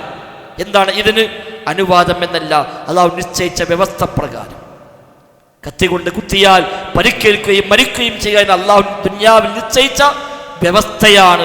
ആ വ്യവസ്ഥ പ്രകാരമാണ് അയാൾക്ക് മരണം സംഭവിച്ചത്. ഈ വ്യവസ്ഥ ഉപയോഗിക്കാൻ പാടില്ല എന്ന് അള്ളാഹു തആല പ്രത്യേകം പറഞ്ഞതാണ്. വ്യഭിചരിച്ചാൽ സന്താനം ഉണ്ടാകുന്നു. എങ്ങനെ? ബിഇദ്നില്ല, അള്ളാഹുവിന്റെ ഇതിനു പ്രകാരം. അല്ലാഹു വെച്ച വ്യവസ്ഥയാണ്. സ്ത്രീ പുരുഷ ലൈംഗിക ബന്ധം നടന്നാൽ സന്താനം ഉണ്ടാവുക അല്ലാഹു വെച്ച വ്യവസ്ഥയാണ്. അത് ഭാര്യയാവാം, അന്യ സ്ത്രീയാവാം, ഏതു ജാതിയാകാം, ഏതു മതമാകാം. അല്ലാഹു വെച്ച വ്യവസ്ഥയതാണ്. ഉപയോഗിക്കേണ്ട വ്യവസ്ഥയോ അതല്ല. ശർഈയായി അനുവാദമില്ല, വ്യഭിചാരം പാടില്ല, ഹറാമാണ്. ശർഈയായി അനുവാദമില്ല, എന്നാൽ പ്രാപഞ്ചികമായ വ്യവസ്ഥയുണ്ട് ഇവിടെ. ആ വ്യവസ്ഥ ഉപയോഗിക്കുമ്പോൾ ആ കാര്യം സംഭവിക്കുന്നു. കാരണങ്ങൾ ഉണ്ടാകുമ്പോൾ കാര്യങ്ങൾ സംഭവിക്കുന്നു. അള്ളാഹു ഉദ്ദേശിച്ചാൽ കാരണങ്ങൾ ഉണ്ടാവണം, അള്ളാഹു ഉദ്ദേശിക്കണം, അപ്പൊ കാര്യം സംഭവിക്കും. കാരണങ്ങൾ ഉണ്ടായി, അള്ളാഹു ഉദ്ദേശിച്ചില്ല, കാര്യം സംഭവിക്കൂല. സ്ത്രീ പുരുഷ ബന്ധം നടന്നു, സന്താനമുണ്ടാ, അള്ളാഹുവിന്റെ ഉദ്ദേശമില്ല എങ്കിൽ ഉണ്ടാവില്ല. കാരണങ്ങൾ ഉണ്ടായില്ല, അള്ളാഹു ഉദ്ദേശിച്ചു, എന്നാലോ കാര്യം സംഭവിക്കും. കാരണം അള്ളാഹു തആലക്ക് അവന്റെ ഉദ്ദേശം നടപ്പാക്കാൻ കാരണങ്ങൾ ആവശ്യമില്ല. കാരണങ്ങൾ നമുക്കേ ഉള്ളൂ, കാരണങ്ങൾ സൃഷ്ടികൾക്കേ ഉള്ളൂ. അത് അള്ളാഹു തആലക്ക് ആവശ്യമില്ല. അള്ളാഹു ഉദ്ദേശിച്ചാൽ സംഭവിക്കും. ഇന്നമാ അംറുഹു ഇദാ അറാദ ശൈഅൻ അൻ യഖൂല ലഹു കുൻ ഫയകൂൻ. ഉണ്ടാവട്ടെ, അള്ളാഹു ഉദ്ദേശിച്ചാൽ മതി, അത് ഉണ്ടാകും. വ്യവസ്ഥകൾ ആവശ്യമില്ല. ഒരു തൈ നട്ടു, ഒരു വിത്ത് നട്ടു, ആ വിത്ത് നടൽ ഒരു കാരണമാണ് മരമുണ്ടാകാൻ. വിത്ത് നട്ടാൽ മാത്രം മുളക്കില്ല, മുളയ്ക്കണമെന്ന് അള്ളാഹു തആല ഉദ്ദേശിക്കണം. അള്ളാഹു മുളയ്ക്കാൻ ഉദ്ദേശിച്ചില്ല, നമ്മൾ വിത്ത് നട്ടു, മുളക്കുമോ? ഇല്ല. അള്ളാഹു അവിടെ ഒരു തൈ മുളപ്പിക്കാൻ ഉദ്ദേശിച്ചു, നമ്മളാരും വിത്തിട്ടില്ല, എന്നാൽ തൈ ഉണ്ടാകുമോ? ഉണ്ടാകും. അള്ളാഹിന്റെ മശീഅത്ത് നടപ്പാക്കാൻ അള്ളാഹു തആലക്ക് ഒരു വ്യവസ്ഥ ആവശ്യമില്ല. നമുക്കോ വ്യവസ്ഥയുമായി ബന്ധപ്പെടുക, അള്ളാഹിന്റെ മശീഅത്തിനെ പ്രതീക്ഷിക്കുക. അതാണ് ഒരു കാര്യം ചെയ്യണം, അള്ളാഹുവോട് പ്രാർത്ഥിക്കണം. മരുന്ന് കഴിക്കണം, റബ്ബിനോട് ദുആ ചെയ്യണം. മരുന്ന് വ്യവസ്ഥയാണ്. ശിഫ കിട്ടാൻ മരുന്ന് മാത്രം പോരാ, അള്ളാഹിന്റെ ഉദ്ദേശം വേണം. ഇദാ മരിൽതു ഫഹുവ യശ്ഫീൻ, ഞാൻ രോഗിയായാൽ അള്ളാഹുവാണ് ശിഫ നൽകുന്നവൻ. മരുന്ന് ശിഫ നൽകുക ഇല്ല. മരുന്ന് അല്ലാഹു നിശ്ചയിച്ച വ്യവസ്ഥ മാത്രമാണ്. മരുന്ന് കൊണ്ട് ശിഫ കിട്ടുമെങ്കിൽ മരുന്ന് കഴിച്ച എല്ലാവർക്കും ശിഫ കിട്ടണം. ഒരേ രോഗത്തിന് 10 ആളുകൾ മരുന്ന് കഴിക്കുമ്പോൾ 4 പേർക്ക് സുഖമായി, 6 പേർക്ക് സുഖമായില്ല. എന്തേ കാരണം? അല്ലാഹു ഉദ്ദേശിച്ചിട്ടില്ല അവർക്ക് സുഖമാകാൻ. അപ്പോൾ വ്യവസ്ഥകൾ വേണം, അല്ലാഹുവിന്റെ ഉദ്ദേശവും വേണം. അപ്പൊ മനുഷ്യന്റെ മശീഅത്ത് അള്ളാഹിന്റെ മശീഅത്ത് പോലെയല്ല. അതുകൊണ്ടാണ് നബിയെ താങ്കളും അള്ളാഹു ഉദ്ദേശിച്ചാൽ എന്ന് പറയുമ്പോൾ നീ എന്നെ അള്ളാഹിനോട് തുല്യമാക്കുകയാണോ എന്ന് ചോദിച്ചത്. അതുപോലും തുല്യമാക്കലായി ശിർക്കായി പരിചയപ്പെടുത്തി. മൻ ഹലഫ ബിഗൈരില്ലാ ഫഖദ് അശ്റക, അല്ലാഹു അല്ലാഹുവിന്റെ പേരിൽ വല്ലൊരു സത്യം ചെയ്താൽ അവൻ ശിർക്ക് ചെയ്തു എന്ന് ഹദീസിൽ കാണാം. അല്ലാഹു അല്ലാഹുവിന്റെ പേരിൽ സത്യം ചെയ്താൽ, പള്ളിയാണ് സത്യം, കഅബയാണ് സത്യം, ഉമ്മയാണ് സത്യം, വാപ്പയാണ് സത്യം തുടങ്ങിയ സത്യങ്ങളൊക്കെ ഫഖദ് അശ്റക, അവൻ റബ്ബിൽ പങ്കു ചേർത്തിരിക്കുന്നു, ശിർക്ക് ചെയ്തിരിക്കുന്നു. ഇന്ന റുഖ വത്തമാഇമ വത്തിബലത ശിർകുൻ, ഉറുക്കുകൾ, മന്ത്രങ്ങൾ, ഏലസുകൾ അതൊക്കെ ശിർക്കാകുന്നു. എന്തുകൊണ്ട്? റഹ്മാൻ റബ്ബിലേക്ക് പ്രതീക്ഷ വെക്കുന്നതിന് പകരം ഈ ചരടിലേക്ക്, ഈ നൂലിലേക്ക്, ഈ ഏലസിലേക്ക് അവന്റെ പ്രതീക്ഷകൾ പോകുന്നു. അവന്റെ മനസ്സ് അതുമായി ബന്ധപ്പെടുന്നു. കൽബിന്റെ ബന്ധം അള്ളാഹുമായി മാത്രമാണ്. കൽബിന്റെ ബന്ധം ഈ വ്യവസ്ഥകളുമായിട്ടല്ല. മരുന്ന് കഴിക്കുമ്പോൾ കൽബ് ബന്ധപ്പെടേണ്ടത് മരുന്നിനോടല്ല, കൽബ് ബന്ധപ്പെടേണ്ടത് അള്ളാഹിനോടാണ്. തവക്കുൽ അള്ളാഹുവിലേക്കാണ്, തവക്കുൽ മരുന്നിലേക്കല്ല. തവക്കുൽ മരുന്നിലേക്കല്ല, മരുന്ന് അള്ളാഹു നിശ്ചയിച്ച ഒരു വ്യവസ്ഥ മാത്രം. അതാ ഉപയോഗിക്കാൻ അള്ളാഹ് പറഞ്ഞു, ഉപയോഗിക്കുന്നു. ഉപയോഗിക്കാൻ പാടില്ലാത്തത് പാടില്ല എന്ന് പറഞ്ഞു, അത് ഉപയോഗിക്കുന്നുമില്ല. ഒരുപക്ഷെ അത് ഉപയോഗിച്ചാൽ രോഗം മാറിയേക്കാം. ഒരു രോഗത്തിന് മരുന്നായി മദ്യം നിശ്ചയിച്ചു, ആ മരുന്ന് കഴിച്ചാൽ രോഗം മാറുന്നു, കഴിക്കാൻ പറ്റുമോ? പറ്റില്ല. കാരണം അള്ളാഹു അനുവദിച്ചതല്ല. മോഷ്ടിക്കാൻ പോയാൽ പണമുണ്ടാകും, അല്ല വെച്ച വ്യവസ്ഥയാണ്. പക്ഷെ ആ വ്യവസ്ഥ ഉപയോഗിക്കാൻ പാടുണ്ടോ? ഇല്ല. കൊള്ളലാഭം ഉണ്ടാക്കിയാൽ, പലിശയുടെ കൂടെ പോയാൽ പണമുണ്ടാക്കാൻ കഴിയും, പക്ഷെ ആ വ്യവസ്ഥകൾ ഉപയോഗിക്കാൻ പാടില്ല. അതുകൊണ്ട് ആ സിഹ്ർ വിഷയം വന്നപ്പോൾ അല്ലാഹ് പറഞ്ഞത് വമാഹും ബിളാരിന ബിഹി മിൻ അഹദിൻ ഇല്ലാ ബിഇദ്നില്ലാ, സിഹ്ർ മുഖേന ഉപദ്രവം ചെയ്യാൻ കഴിയുകയില്ല ഇല്ലാ ബിഇദ്നില്ലാ, അള്ളാഹു നിശ്ചയിച്ച വ്യവസ്ഥ പ്രകാരമല്ലാതെ, അള്ളാഹു കൊടുത്ത അനുവാദപ്രകാരമല്ലാതെ എന്നല്ല. അള്ളാഹ് അനുവാദം കൊടുത്തിട്ടില്ല. സിഹ്ർ ചെയ്യാൻ അനുവാദമില്ല, സിഹ്ർ ചെയ്യാൻ പാടില്ല എന്നാണ് പഠിപ്പിക്കപ്പെടുന്നത്. സബീൽ മുബിഖാത്താണ്. 7 വൻപാപങ്ങൾ രണ്ടാമത്തെ പാപമാണ്. മൻ സഹറ ഫഖദ് അശ്റക, സിഹ്ർ ചെയ്താൽ ശിർക്ക് ചെയ്തു എന്നാണ് പറഞ്ഞത്. പക്ഷേ സിഹ്റിൽ ഉപദ്രവം ഉണ്ടാകുന്നത് എങ്ങനെയാണ്? ബിഇദ്നില്ലാ, വമാഹും ബിളാരിന ബിഹി മിൻ അഹദിൻ ഇല്ലാ ബിഇദ്നില്ലാ. സൂറത്തുൽ ബഖറ 102-ാമത്തെ ആയത്ത്. എങ്ങനെയാണ് സിഹ്ർ കൊണ്ട് ഉപദ്രവം ഉണ്ടാവുക? ബിഇദ്നില്ലാ, അള്ളാഹു നിശ്ചയിച്ച വ്യവസ്ഥ പ്രകാരം. അള്ളാഹു നിശ്ചയിച്ച വ്യവസ്ഥ. സാഹിറും പിശാചും തമ്മിലുള്ള ഇടപെടലിലൂടെ അവർക്ക് ചെയ്യാൻ പറ്റിയ വല്ലതുമുണ്ടോ? അതവർ ചെയ്യുന്നു. അതിനപ്പുറത്തേക്ക് ചെയ്യാൻ കഴിയില്ല. ആ വ്യവസ്ഥകൾക്ക് അതീതമായി ചെയ്യാൻ ആ ശൈത്താനും കഴിയില്ല, സാഹിറിനും കഴിയില്ല, ജിന്നിനും കഴിയില്ല, മലക്കിനും കഴിയില്ല, നബിക്കും കഴിയില്ല, വലിയനും കഴിയില്ല, ഒരു പടപ്പിനും കഴിയില്ല. ആ ഖുദ്റത്ത് അല്ലാഹു തആലാക്ക് മാത്രമേ ഉള്ളൂ. വ്യവസ്ഥകൾക്ക് അതീതമായ ഖുദ്റത്ത് അല്ലാഹു തആലാക്ക് മാത്രമേ ഉള്ളൂ. ബാക്കി എല്ലാവർക്കും അല്ലാഹു നിശ്ചയിച്ച ഖുദ്റത്ത് എന്തോ ആ ഖുദ്റത്തേ ഉള്ളൂ. അല്ലാഹു നിശ്ചയിച്ച വ്യവസ്ഥ എന്തോ ആ വ്യവസ്ഥയേ ഉള്ളൂ, അതിനപ്പുറമില്ല. വ്യവസ്ഥകൾക്ക് അതീതമായി ഈ ലോകത്ത് അള്ളാഹു നടപ്പാക്കിയ 2 കാര്യം, ഒന്ന് മുഅ്ജിസത്താണ്, മറ്റൊന്ന് കറാമത്താണ്. അത് വ്യവസ്ഥകൾക്ക് അതീതമാണ്. മറിയം ബീവി ഗർഭിണിയായത് കറാമത്താണ്. എന്തുകൊണ്ട്? വ്യവസ്ഥകൾക്ക് അതീതമാണ്. പുരുഷ സ്പർശനമില്ലാതെ ഒരു പെണ്ണ് ഗർഭിണിയായി മാറുന്നു, വ്യവസ്ഥകൾക്ക് അതീതമാണ്. ഒരു പുരുഷ സ്പർശനമേറ്റ് ഗർഭിണിയായാലോ അത് വ്യഭിചാരമായ കണക്കാക്കുക, കറാമത്തല്ല, ഭർത്താവല്ലെങ്കിൽ. എന്നാൽ പുരുഷ സ്പർശനം ഏൽക്കാതെ ഗർഭമുണ്ടാകുമ്പോൾ അത് കറാമത്തായി മാറി. വ്യവസ്ഥകൾക്ക് അതീതമായ കാര്യം സംഭവിച്ചു. അത് മറിയം ബീവിയുടെ കഴിവാണോ? അല്ല, അല്ലാഹു തആലയുടെ കഴിവാണ്. അത് വ്യവസ്ഥകൾക്ക് അതീതമായ കഴിവ്, റബ്ബിന്റെ ഖുദ്റത്ത്, കറാമത്ത് റബ്ബിന്റെ പ്രവർത്തനമാണ്. അവനാണ് ഫാഇൽ. കറാമത്തിലെ ഫാഇൽ അല്ലാഹുവാണ്, മുഅ്ജിസത്തിലെ ഫാഇൽ അല്ലാഹുവാണ്. സാധാരണ പ്രവൃത്തികളിൽ ഫാഇൽ സൃഷ്ടിയാണ്, സൃഷ്ടാവ് അല്ലാഹയാണ്. ഞാൻ സംസാരിക്കുന്നു, സംസാരം എന്ന പ്രവൃത്തി ചെയ്യുന്നവനാര്? ഞാനാണ്. ആ സംസാരം എന്നെ സൃഷ്ടിച്ചതാര്? അല്ലാഹു തആലയാണ്. നാവുണ്ടായാൽ പോരാ, അറിവുണ്ടായാൽ പോരാ. നാവെല്ലാവർക്കുണ്ടല്ലോ, എന്താ പ്രസംഗിക്കാൻ നിങ്ങളാരും കയറാത്തത്? ഈ കലാമ എന്ന് എന്നിൽ സൃഷ്ടിച്ചുകൊണ്ടിരിക്കണം. അത് സൃഷ്ടിക്കുന്നത് അല്ലാഹു തആലയാണ്, അതെനിക്ക് കഴിയില്ല. മുഅ്തസിലകളുടെ വാദപ്രകാരം സൃഷ്ടിക്കുന്നത് നമ്മളാണ്, ചെയ്യുന്നത് നമ്മളാണ്, അല്ലാഹ്ക്ക് റോളില്ലാന്നാണ്. എല്ലാം സൃഷ്ടിക്കുന്നതും മനുഷ്യൻ തന്നെ, അത് പ്രവർത്തിക്കുന്ന മനുഷ്യൻ തന്നെ. അല്ലാഹു തആല മനുഷ്യനെ സൃഷ്ടിച്ച് പരിപൂർണ്ണ സ്വാതന്ത്ര്യം നൽകി അല്ലാഹുവിനെ വിട്ടു. ഇനി അല്ലാഹുവിനെ ഇടപെടൂല എന്നാണ്. അവൻ തന്നെ സ്വയം തീരുമാനിച്ച് സ്വയം പ്രവർത്തികമാക്കുന്നു. അതാണ് മുഅ്തസിലി അഖീദ. ജബരികളുടെ അഖീദ തിരിച്ചാണ്. മനുഷ്യൻ ഒന്നും ചെയ്യുന്നില്ല, അല്ലാഹു തആലയാണ് എല്ലാം ചെയ്യുന്നത്. അല്ലാഹു തആല മനുഷ്യനെ കൊണ്ടുപോകുന്നു, അവനെങ്ങനെ പോകുന്നു? കാറ്റിൽ ഇല അനങ്ങുന്നത് പോലെ അള്ളാഹുവിൻ്റെ തീരുമാനമനുസരിച്ച് അങ്ങനെ പോകുന്നു. മനുഷ്യനൊരു പ്രത്യേകിച്ച് ചോയ്സ് ഇല്ല. അള്ളാഹു തന്നെ പള്ളി കൊണ്ടുപോയാൽ അവൻ പള്ളിയിൽ കയറും. അള്ളാഹു അവനെ കള്ളുഷാപ്പ് കയറ്റാൽ അവൻ കള്ളുഷാപ്പ് കയറും. അവന് പ്രത്യേകിച്ച് അതിൽ ചോയ്സ് ഇല്ല. അഹ്ലുസുന്ന രണ്ടിനും മധ്യയാണ്. പ്രവർത്തിക്കുന്നവൻ അടിമയാണ്, സൃഷ്ടിക്കുന്നവൻ അള്ളാഹുവാണ്. എഴുതുമ്പോൾ എഴുത്ത് എന്ന പ്രവൃത്തി ചെയ്യുന്നത് അള്ളയാണ്. എഴുത്ത് എന്ന പ്രവൃത്തി അവനെ സൃഷ്ടിക്കുന്നത് അള്ളാഹു തലയാണ്. അല്ലദീ അല്ലമ ബിൽ ഖലം എന്ന ആയത്തിൽ അമാനി ഖുർആൻ പരിഭാഷ വായിച്ചു നോക്കിയാൽ മതി. അല്ലദീ അല്ലമ ബിൽ ഖലം, പേന കൊണ്ട് എഴുതാൻ പഠിപ്പിച്ച അള്ളാഹ്. കയ്യും പേനയും പേപ്പറും കിട്ടിയാൽ എല്ലാവർക്കും പുസ്തകം എഴുതാൻ പറ്റുമോ?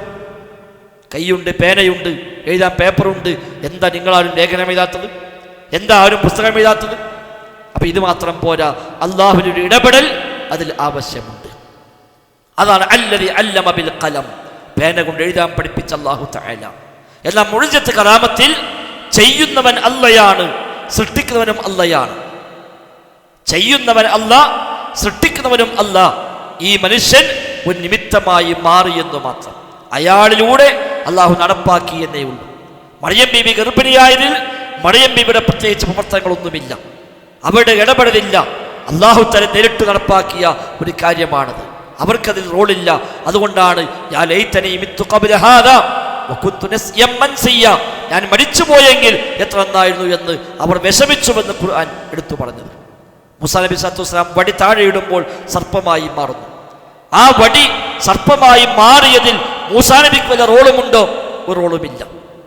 ഈ സംസാരിക്കുന്നതിൽ എനിക്ക് റോളുണ്ട്, ഇരിക്കുന്നതിൽ നിങ്ങൾക്ക് റോളുണ്ട്, എഴുന്നേറ്റാൽ നിങ്ങൾക്കതിൽ റോളുണ്ട്. എന്നാൽ ആ എഴുന്നേൽക്കുക എന്ന പ്രവൃത്തി നിങ്ങൾ സൃഷ്ടിക്കുന്നവൻ അല്ലാഹു തആലയാണ്, അത് പ്രവർത്തിക്കുന്നവർ നിങ്ങളാണ്. എന്നാൽ മൂസാ നബിയുടെ വടി താഴെ ഇടുമ്പോൾ താഴെ ഇടുക എന്ന പ്രവൃത്തി മൂസാ നബി ഇസ്ലാം ചെയ്തു. താഴെ ഇടൽ മുഅ്ജിസത്തല്ല, വടി താഴെ ഇടൽ മുഅ്ജിസത്തല്ല, അത് മൂസാ നബിയാണ് ഫാഇൽ. കയ്യിന് ശേഷിയുണ്ടെങ്കിൽ ആർക്കും ഇടാൻ പറ്റും. എന്നാൽ വടി താഴെ ഇടുമ്പോൾ ആ വടി സർപ്പമായി മാറുക, അതാ മുഅ്ജിസത്ത്. വ്യവസ്ഥകൾക്ക് അതീതമാണ്, സിസ്റ്റങ്ങൾക്ക് അതീതമാണ്. അതിൽ മൂസാ നബിക്ക് റോളുണ്ടോ? ഒരു റോളുമില്ല. അല്ലാഹു തആല ഇടാൻ പറയുമ്പോൾ ഇടുന്നു, അത് സർപ്പമായി മാറുന്നു. അൽഖിഹാ യാ മൂസ, അല്ലയോ മൂസ നീ അത് താഴെ ഇടുക. ഫഅൽഖാഹ, അദ്ദേഹം ഇട്ടു. ഫഇദാ ഹിയ ഹയ്യത്തുൻ തസ്ആ, അപ്പോഴതാ അത് സർപ്പമായി മാറി. മൂസാ നബി ഇസ്ലാം സർപ്പമാക്കി മാറ്റി എന്നല്ല, സർപ്പമായി മാറി. ഇട്ടതാരാ? മൂസാ നബി. സർപ്പമാക്കിയതോ അല്ലാഹു തആല. നീ അതിനെ പിടിച്ചോ, ഞാൻ മാറ്റിത്തരാം. ഖാല ഖുദ്ഹാ വലാ തഖഫ് സനുഈദുഹാ സീറതഹൽ ഊല, നീ പിടിച്ചോ, പേടിക്കേണ്ടതില്ല, ഞാൻ മാറ്റിത്തരാം പഴയ അവസ്ഥയിലേക്ക്. മൂസാ അലൈഹി സ്വലാം ആ പാമ്പിനെ പിടിക്കുന്നു. പിടിക്കുമ്പോൾ പാമ്പ് വീണ്ടും വടിയായി മാറുന്നു. പാമ്പിനെ പിടിച്ചത് മുഅ്ജിസത്താണോ? അല്ല, പാമ്പിനെ പിടിച്ചത് മുഅ്ജിസത്തല്ല, ധൈര്യമുള്ള ആർക്കും ചെയ്യാൻ പറ്റും. അതുകൊണ്ട് ഖുദ്ഹാ, നീ പിടിച്ചോ, വലാ തഖഫ്, പേടിക്കേണ്ടതില്ല. പിടിക്കുക എന്ന പ്രവൃത്തി ചെയ്തത് മൂസാ അലൈഹി സ്വലാം. എന്നാൽ നീ മാറ്റിക്കോ വടിയാക്കി എന്ന് പറഞ്ഞില്ല. സനുഈദുഹാ, ഞാൻ മാറ്റിത്തരാം. സിറതഹൽ ഊല, പഴയ അവസ്ഥയിലേക്ക് ഞാൻ മാറ്റിത്തരാം. നീ പിടിച്ചോ, ഞാൻ മാറ്റിത്തരാം. സർപ്പത്തെ പിടിച്ചത് മൂസാ നബി, അത് മുഅ്ജിസത്തല്ല. പിടിച്ചപ്പോൾ വീണ്ടും വടിയായി മാറിയത് മുഅ്ജിസത്താണ്, അത് ചെയ്തത് മൂസാ നബിയുമല്ല. അവിടെ നമ്മുടെ നാട്ടിൽ സമസ്തക്കാർക്ക് തെറ്റുപറ്റിയത് കൊടുത്ത കഴിവാന്ന് പറഞ്ഞു. മുഅ്ജിസത്ത് കറാമത്ത് കൊടുത്ത കഴിവാണ്. അപ്പൊ അല്ലാഹ് അവർക്ക് യഥേഷ്ടം കഴിവ് കൊടുത്തു. ഇനി അവർക്ക് എന്തും ചെയ്യാം, എങ്ങനെയുമാകാം. അഥവാ അള്ളാഹുവിന്റെ ഖുദ്റത്ത് അല്ലാഹ് ഇവർക്ക് നൽകി എന്നർത്ഥം. അള്ളാഹിന്റെ ഖുദ്റത്ത് അല്ലാഹ് ഔലിയാക്കന്മാർക്ക് നൽകി, അംബിയാവിന് നൽകി. അഥവാ അല്ലാഹു തആല സ്വയം ഒരു പങ്കുകാരനെ സ്വീകരിച്ചു എന്ന മറുവശം. ഖുദ്റത്ത് എന്ന വിശേഷണത്തിൽ അല്ലാഹു തആല സ്വയം ഒരു പങ്കുകാരനെ സ്വീകരിച്ചു. അല്ലാഹ് കഴിവങ്ങ് കൊടുത്തു. ഇനി അല്ലാഹ് ചെയ്യുന്ന പോലെ അയാൾക്കും ചെയ്യാം. അതുകൊണ്ടാണ് സി എം മടവൂരിനെ പറ്റി മുദബ്ബിറുൽ ആലം എന്ന് പറയുമ്പോഴും ഈ നാട്ടിലെ മഹാഭൂരിപക്ഷം ആളുകൾക്കും അതിലൊരു പ്രയാസമില്ല. എന്തുകൊണ്ട്? ലോകം മൊത്തം നിയന്ത്രിക്കാനുള്ള കഴിവ് അല്ലാഹ് കൊടുത്തു വിശ്വസിച്ചാൽ മതി. അല്ലാഹ് കൊടുത്താൽ പിന്നെന്താ കുഴപ്പമെന്നാണ്. പക്ഷെ അങ്ങനെ കൊടുത്തു എന്ന് വന്നാൽ അതിന്റെ മറുവശം എന്താ? അല്ലാഹു തആലയുടെ ഖുദ്റത്ത് അല്ലാഹു ഒരു പടപ്പിന് നൽകിയതാണ്. അല്ലാഹു സ്വയം ഒരു പങ്കുകാരനെ സ്വീകരിച്ചു. നമ്മോട് പറഞ്ഞു ശിർക്ക് ചെയ്യാൻ പാടില്ല, പങ്കുകാരുണ്ടാക്കാൻ പാടില്ല, അത് വൻ പാപമാണ്. അല്ലാഹു സ്വയം പങ്കുകാരനെ സ്വീകരിക്കുകയും ചെയ്തു. അതുണ്ടാകുമോ? അതുണ്ടായിക്കഴിഞ്ഞാൽ പിന്നെ ഇസ്ലാം പൊളിഞ്ഞില്ല. എല്ലാ അമ്പിയാക്കളും വന്നത് എന്തിനാ?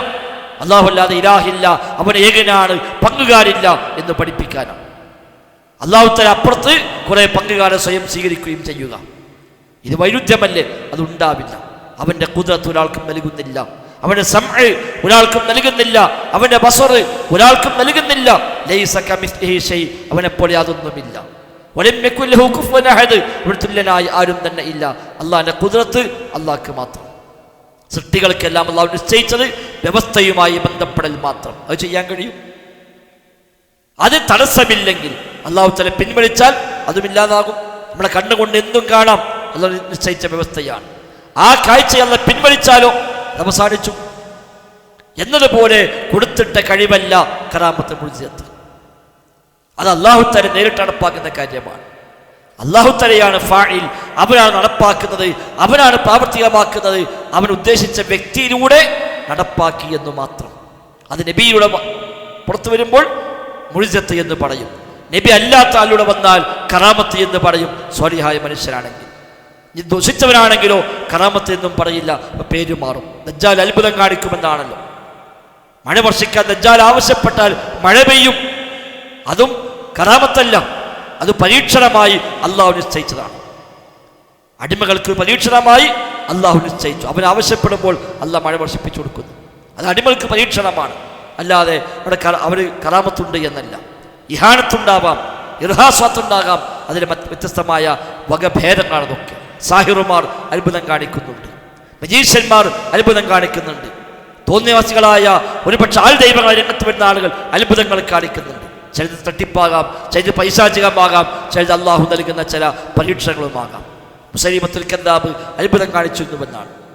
കള്ളപ്രവാചകത്വം വാദിച്ചു വന്ന മുസൈലിമ നബിതങ്ങളുടെ കാലഘട്ടത്തിൽ രംഗത്ത് വന്നതാണ്. മുസൈലിമ ഞാൻ നബിയാണെന്ന് പറഞ്ഞുകൊണ്ട്, മുഹമ്മദ് നബിയും ഞാനും നുബുവത്തിൽ ഷെയറാണ് എന്നാണ് മുസൈലിമ വാദിച്ചത്. അള്ളാഹു ഞങ്ങൾ രണ്ടുപേരെയും ഒന്നിച്ചാണ് നബിയൊക്കെ പറഞ്ഞത്, ഞങ്ങൾ തമ്മിൽ പാർട്ട്ണർഷിപ്പ് ഉണ്ട് നുബുവത്തിൽ എന്ന് മുസൈലിമ വാദിച്ചിരുന്നു. മുസൈലിമയ്ക്ക് ഒരു കേന്ദ്രമുണ്ടായിരുന്നു. മുസൈലിമയ്ക്ക് ചില അനുയായികൾ, അവന്റെ ഭാഷയിൽ പറഞ്ഞ സ്വഹാബിമാർ മുസൈലിമയ്ക്ക് ഉണ്ടായിരുന്നു. അവരൊക്കെ ഇങ്ങനെ ഇവിടെ വന്നിട്ട് നബിതങ്ങൾ പറയുകയും ചെയ്യുകയും ചെയ്യുന്ന പലതും കോപ്പി അടിച്ചിട്ട് പോയി പറഞ്ഞെടുക്കും. മുഹമ്മദ് ഇങ്ങനെ ചെയ്യുന്നുണ്ട്, നിങ്ങളും അങ്ങനെ ചെയ്താൽ നിങ്ങൾക്ക് പോലെ അംഗീകാരം കിട്ടും.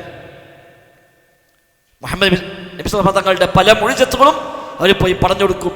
കണ്ണില്ലാത്ത ഒരാൾക്ക് മുഹമ്മദ് നബി തുപ്പുനീര് പുരട്ടിപ്പോൾ കണ്ണിന് കാഴ്ച കിട്ടിയിട്ടുണ്ട്, നിങ്ങൾ അങ്ങനെ വല്ലതും ചെയ്താൽ നിങ്ങളും നബിയാണ് എന്ന് ആളുകൾ വിശ്വസിച്ചോളുമെന്ന് ഒരിക്കൽ അനുയായികൾ ഉപദേശം കിട്ടി. അങ്ങനെ ഒരു അന്ധനായ കുട്ടിയെ കൊണ്ടുവന്നു, ഒരു കണ്ണിന് കാഴ്ചയില്ലാത്ത കുട്ടി. ആ കുട്ടിയെ കൊണ്ടുവന്ന് മുസൈലിമയുടെ മുമ്പിൽ. മുസൈലിമ പറഞ്ഞ മുഹമ്മദ് ചെയ്യുന്നപ്പോൾ ഞാനും ചെയ്യാം, ഞാനും നബിയാണ്. മുസൈലിമയുടെ തുപ്പുനീരെടുത്തിട്ട് ആ കുട്ടിയുടെ രണ്ട് കണ്ണിലും പുരട്ടിക്കൊടുത്തു. പുരട്ടിയപ്പോൾ രണ്ടാമത്തെ കണ്ണും പൊട്ടിപ്പോയി എന്നാണ്. ഉള്ള കണ്ണും പൊട്ടിപ്പോയി. സംഗതി അത്ഭുതമാണ്. എങ്ങനെ ഇപ്പൊ തുപ്പുനീര് പുരട്ടിയാൽ കണ്ണു പൊട്ടുക? അതൊരു അത്ഭുതമാണ്. അതിനാണ് ഇഹാനത്ത് എന്ന് പറയുക. ഒരാളെ നിന്ദിക്കാൻ വേണ്ടി അള്ളാഹു നടപ്പാക്കുന്ന അത്ഭുതങ്ങൾ, ഒരാളെ വഷളാക്കാൻ, അയാളെ നിന്ദിക്കാൻ വേണ്ടി അള്ളാഹു തആല നടപ്പാക്കുന്ന അത്ഭുതങ്ങൾ, ഇങ്ങനെ പലതും ഉണ്ടാകാം. ഇതൊക്കെ അള്ളാഹു തആല നടപ്പാക്കുന്ന പ്രവൃത്തികളാണ്. സൃഷ്ടികൾക്കുള്ള പ്രവൃത്തി അള്ളാഹു നിശ്ചയിച്ച സിസ്റ്റം എന്താണോ, വ്യവസ്ഥ എന്താണോ, അതുപ്രകാരം പ്രവർത്തിക്കുക എന്നാണ്. അത് ജിന്നാവട്ടെ, മലക്കാവട്ടെ, മനുഷ്യരാവട്ടെ, പക്ഷിയാവട്ടെ, മൃഗമാവട്ടെ, ഏതു സൃഷ്ടികളാണെങ്കിലും ആ സൃഷ്ടിക്ക് അള്ളാഹു നിശ്ചയിച്ച വ്യവസ്ഥ പ്രകാരം അവർ പ്രവർത്തിക്കുന്നു. അതിനപ്പുറമുള്ള കഴിവുണ്ട് വിശ്വസിച്ചാൽ അള്ളാഹുവിൽ പങ്കുചേർക്കരുത് വന്നു. അഭൗതികമായ കഴിവ്, വ്യവസ്ഥകൾക്ക് അതീതമായ കഴിവ് മനുഷ്യനുണ്ട് വിശ്വസിച്ചാൽ ആ മനുഷ്യന് അള്ളാഹിന്റെ കഴിവ് വകവെച്ചു കൊടുത്തു. അത് ജിന്നുകൾക്കുണ്ട് എന്ന് വിശ്വസിച്ചാൽ അള്ളാഹിന്റെ കഴിവ് ജിന്നുകൾക്കുണ്ട് എന്ന് വിശ്വസിച്ചു. മലക്കുകൾക്കുണ്ടെന്ന് വിശ്വസിച്ചാൽ ജിന്നുകൾക്ക്, മലക്കുകൾക്ക് അള്ളാഹുവിന്റെ കഴിവുണ്ട് എന്ന് വിശ്വസിക്കരുത് വന്നു. ഒരു മലക്കും ഒരു ജിന്നിനും അഭൗതികമായ കഴിവില്ല. അള്ളാഹു നിശ്ചയിച്ച വ്യവസ്ഥ പ്രകാരം എന്താണോ ചെയ്യാൻ കഴിയുക അതുമാത്രം ചെയ്യുന്നു. അതിനപ്പുറം അവർക്കും ചെയ്യാൻ കഴിയില്ല. ആ വ്യവസ്ഥകൾക്ക് അതീതമായി അവർ കാണുകയില്ല, അവർ കേൾക്കുകയില്ല, സഞ്ചരിക്കുകയില്ല, എടുക്കുകയില്ല, പിടിക്കുകയില്ല, നടക്കുകയില്ല, അവരൊന്നും അറിയുകയില്ല, ഒന്നും ഇടപെടുകയില്ല. അത്തരം ഇടപെടലുകൾ, കേൾവികൾ, കാഴ്ചകൾ അല്ലാഹു തആലക്ക് മാത്രമേ ഉള്ളൂ. ഉണ്ടെന്ന് വിശ്വസിച്ചാൽ തന്നെ ശിർക്ക് വന്നു. ആ വിശ്വാസത്തിൽ തേടിയാൽ അത് പ്രാർത്ഥനയായി. ആ വിശ്വാസത്തിൽ ഭയപ്പെട്ടാൽ ആ ഭയം ഇബാദത്തായി. ആ വിശ്വാസത്തിൽ പ്രതീക്ഷ വെച്ചാൽ ആ പ്രതീക്ഷ ഇബാദത്തായി. ആ വിശ്വാസത്തിൽ സ്നേഹിച്ചാൽ ആ സ്നേഹം ഇബാദത്തായി. പ്രതീക്ഷകൾ അല്ലാഹുവിനോട് മാത്രം. ഖൗഫ് വറജാ, പ്രതീക്ഷയും ഭയവും റബ്ബിന്റെ നേരെ മാത്രം. മഹബ്ബത്ത്, സ്നേഹം അല്ലാഹുവിനോട് മാത്രം. യഥാർത്ഥത്തിൽ വൈബായ അഭൗതികമായ മാർഗത്തിലുള്ള സ്നേഹവും ഭയവുമൊക്കെ റബ്ബിനോട് മാത്രം, ഒരു പടപ്പിനോടുമില്ല. സഹോദരങ്ങളെ, ലാ ഇലാഹ ഇല്ലല്ലാഹുവിന്റെ വ്യത്യസ്തമായ വശങ്ങളെ നാം അറിയേണ്ടതുണ്ട്. ഇതെല്ലാം ഉൾക്കൊണ്ടുകൊണ്ട് അല്ലാഹു തആലയെ മനസ്സിലാക്കുമ്പോഴാണ് ലാ ഇലാഹ ഇല്ലല്ലാഹ്, അല്ലാഹുവില്ലാതെ ഇലാഹില്ല എന്നതിൻ്റെ മഹത്വം നമുക്ക് ബോധ്യമാവും. എന്തുകൊണ്ട് അല്ലാഹ് മാത്രം ഇലാഹ് എന്നതിൻ്റെ ഉത്തരമാണിത്. വെറുതെ ഒരു അവകാശവാദമല്ല. അല്ലാഹ് മാത്രം ഇലാഹുള്ളൂ നമ്മൾ പറയാം, മറ്റു മതക്കാർ ആരാധനായി പറയുക, അങ്ങനെ കേവലമായ അവകാശവാദമല്ല. അല്ലാഹു മാത്രം ഇലാഹ്. എന്തുകൊണ്ട്? ഈ പറയപ്പെട്ട എല്ലാത്തിനും അല്ലാഹു തആല ഏകനാണ്. ബാക്കിയെല്ലാം മഖ്ലൂഖാണ്, പടപ്പുകളാണ്. ബാക്കിയെല്ലാം മർബൂബാണ്, സംരക്ഷിക്കപ്പെടുന്നവരാണ്. ബാക്കിയെല്ലാം മുദബ്ബറാണ്, നിയന്ത്രിക്കപ്പെടുന്നവരാണ്. അല്ലാഹുവാണ് മുദബ്ബിർ, നിയന്ത്രിക്കുന്നവൻ. അല്ലാഹുവാണ് റബ്ബ്, സംരക്ഷിക്കുന്നവൻ. അവനാണ് ഖാലിഖ്, സൃഷ്ടിച്ചവൻ. ബാക്കിയെല്ലാം മഖ്ലൂഖാണ്, സൃഷ്ടിയാണ്.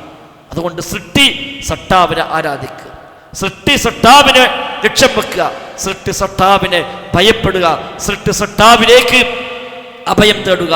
അതാണ് തൗഹീദ്. യാ അയ്യുഹന്നാസ് ഉഅ്ബുദൂ റബ്ബക്കും, അല്ലയോ മനുഷ്യരെ, നിങ്ങൾ റബ്ബിനെ ആരാധിക്കണം. നിങ്ങൾ സൃഷ്ടിച്ചവനാണവൻ, നിങ്ങളെ മുൻഗാമികൾ സൃഷ്ടിച്ചവനാണവൻ. ആകാശത്തെ സംവിധാനിച്ചവൻ, ഭൂമിയെ സംവിധാനിച്ചവൻ, മഴ വർഷിപ്പിച്ചവൻ, ആ മഴ കാരണമായി സസ്യങ്ങളെ, ഉപജീവന മാർഗങ്ങളെ ഉൽപ്പാദിപ്പിച്ചവൻ. അവനെയാണ് ആരാധിക്കേണ്ടത് എന്ന് ന്യായപ്രകാരമാണ് അല്ലാഹു തആല സ്ഥാപിച്ചത്. കേവലമായ ഒരു അവകാശമായി പറഞ്ഞതല്ല. അല്ലാഹനെ പോലെ കേൾക്കുന്ന മറ്റൊരാളുണ്ടെങ്കിൽ അവനെയും ആരാധിക്കാം, അല്ലാഹനെ പോലെ കാണുന്നവരുണ്ടെങ്കിൽ അവരെയും ആരാധിക്കാം, അല്ലാഹ്ക്ക് മക്കളുണ്ടെങ്കിൽ അവരെയും ആരാധിക്കാം. പക്ഷെ അതൊന്നുമില്ല, മക്കളില്ല, അല്ലാഹനെ പോലെ കേൾക്കുന്നവരില്ല, അല്ലാഹനെ പോലെ കാണുന്നവരില്ല. അദൃശ്യമായ കേൾവി, അദൃശ്യമായ കാഴ്ച, അഭൗതികമായ കേൾവി, അഭൗതികമായ കാഴ്ച അല്ലാഹു തആലാക്ക് മാത്രം, ഒരു പടപ്പിനുമില്ല. ഉണ്ടെന്ന് വന്നാൽ അവരും ഇലാഹിന്റെ സ്ഥാനത്തായി, അവരും ആരാധ്യരായി മാറി, അവർ അല്ലാഹുവിനോട് തുല്യമായി മാറി. അങ്ങനെ ഒന്നില്ല. സൃഷ്ടാവ് രണ്ടും രണ്ടാണ്. അതുകൊണ്ട് സൃഷ്ടികൾ സട്ടാവിലേക്ക് മടങ്ങുക, അവനെ മാത്രം ആരാധിക്കുക. ഇബാദത്തായി പഠിപ്പിക്കപ്പെട്ട എന്തെല്ലാം ഉണ്ടോ, പ്രാർത്ഥന, നേർച്ച, സത്യം ചെയ്യൽ, തവാഫ്, സഅയ്, റുകൂഅ്, സുജൂദ് അടക്കമുള്ള ഖൽബിന്റെ ആഴ്മാലായ സ്നേഹവും പ്രതീക്ഷയും ഭയവും അടക്കമുള്ള മുഴുവൻ ഇബാദത്തുകളും അല്ലാഹു തആലാക്ക് മാത്രം. ലാ മഅബൂദ ബിഹഖ്ഖിൻ ഇല്ലല്ലാഹ്, യഥാർത്ഥ മഅബൂദ്, സാക്ഷാൽ ആരാധ്യൻ അല്ലാഹു അല്ലാതെ മറ്റാരുമില്ല. അവനെ മാത്രം ആരാധിക്കുക, അതാ ലാ ഇലാഹ ഇല്ലല്ലാഹ്. ലോകത്ത് വന്ന എല്ലാ അമ്പിയാക്കളും അതാണ് പരിചയപ്പെടുത്തിയത്. അബ്ബല്ലാത്തവരിലേക്ക് മനസ്സ് പോകുന്ന ഏതൊക്കെ മേഖലയുണ്ടോ അതൊക്കെ ശിർക്കാണെന്ന് അമ്പിയാക്കന്മാർ പഠിപ്പിച്ചു. എന്നത്തെ പറഞ്ഞുവല്ലോ, സത്യം ചെയ്താൽ പോലും ശിർക്കാണെന്ന് പറഞ്ഞു സൃഷ്ടികളെ പേരിൽ. കാരണം എന്താ? കൽബതിലേക്ക് ബന്ധപ്പെടലാണ്. ഏഴസ് കിട്ടിയ ശിർക്കാണെന്ന് പറഞ്ഞു, കൽബതിലേക്ക് ബന്ധപ്പെടലാണ്. കൽബിന്റെ തഅല്ലുഖ് അല്ലാഹുവിനോട് മാത്രം, കൽബിന്റെ ബന്ധം പടച്ചറപ്പിനോട് മാത്രം. അതാണ് തവക്കുൽ, അല്ലാഹുവിലേക്ക് ഭരമേൽപ്പിക്കുക. എല്ലാം ഏൽപ്പിക്കേണ്ടത് അല്ലാഹുവിനെ. അല്ലാഹ് അനുവദിച്ച വഴികളെ ഉപയോഗപ്പെടുത്താം, പക്ഷെ ഏൽപ്പിക്കേണ്ടത് പടച്ചറപ്പിനാണ്. ഈ അസ്ബാബുകളെ, വ്യവസ്ഥകളെ തവക്കുലാക്കാൻ പാടില്ല. പടച്ചറപ്പിനെ തവക്കുലാക്കുക. ആ നിലയ്ക്ക് ലാ ഇലാഹ ഇല്ലല്ലാഹയുടെ എല്ലാ അർത്ഥതലങ്ങളെയും ഉൾക്കൊണ്ട് ശരിയായ ലാ ഇലാഹ ഇല്ലല്ലാഹ്, ആ ലാ ഇലാഹ ഇല്ലല്ലാഹയെ കുറിച്ചാണ് പറഞ്ഞത്. മിഫ്താഹുൽ ജന്നത്തി ലാ ഇലാഹ ഇല്ലല്ലാഹ്. സ്വർഗത്തിന്റെ താക്കോൽ ലാ ഇലാഹ ഇല്ലല്ലാഹ്. സ്വർഗം തുറക്കണോ, സ്വർഗത്തിലേക്ക് കടക്കണോ, അവന്റെ താക്കോലാണ് ലാ ഇലാഹ ഇല്ലല്ലാഹ്. ആ താക്കോൽ ശരിയില്ലേ തുറക്കാൻ കഴിയില്ല. പ്രഗൽഭനായ താബഈ വഹബ് ഇബ്നു മുനബ്ബിഹ് റഹിമഹുല്ലാഹ് അദ്ദേഹത്തോട് ചോദിക്കുന്നുണ്ട്, അലൈസ മിഫ്താഹുൽ ജന്നത്തി ലാ ഇലാഹ ഇല്ലല്ലാഹ്, സ്വർഗത്തിന്റെ താക്കോലല്ലയോ ലാ ഇലാഹ ഇല്ലല്ലാഹ്? ആ ലാ ഇലാഹ ഇല്ലല്ലാഹ് ഞങ്ങൾക്കുണ്ടല്ലോ എന്ന അർത്ഥത്തിൽ.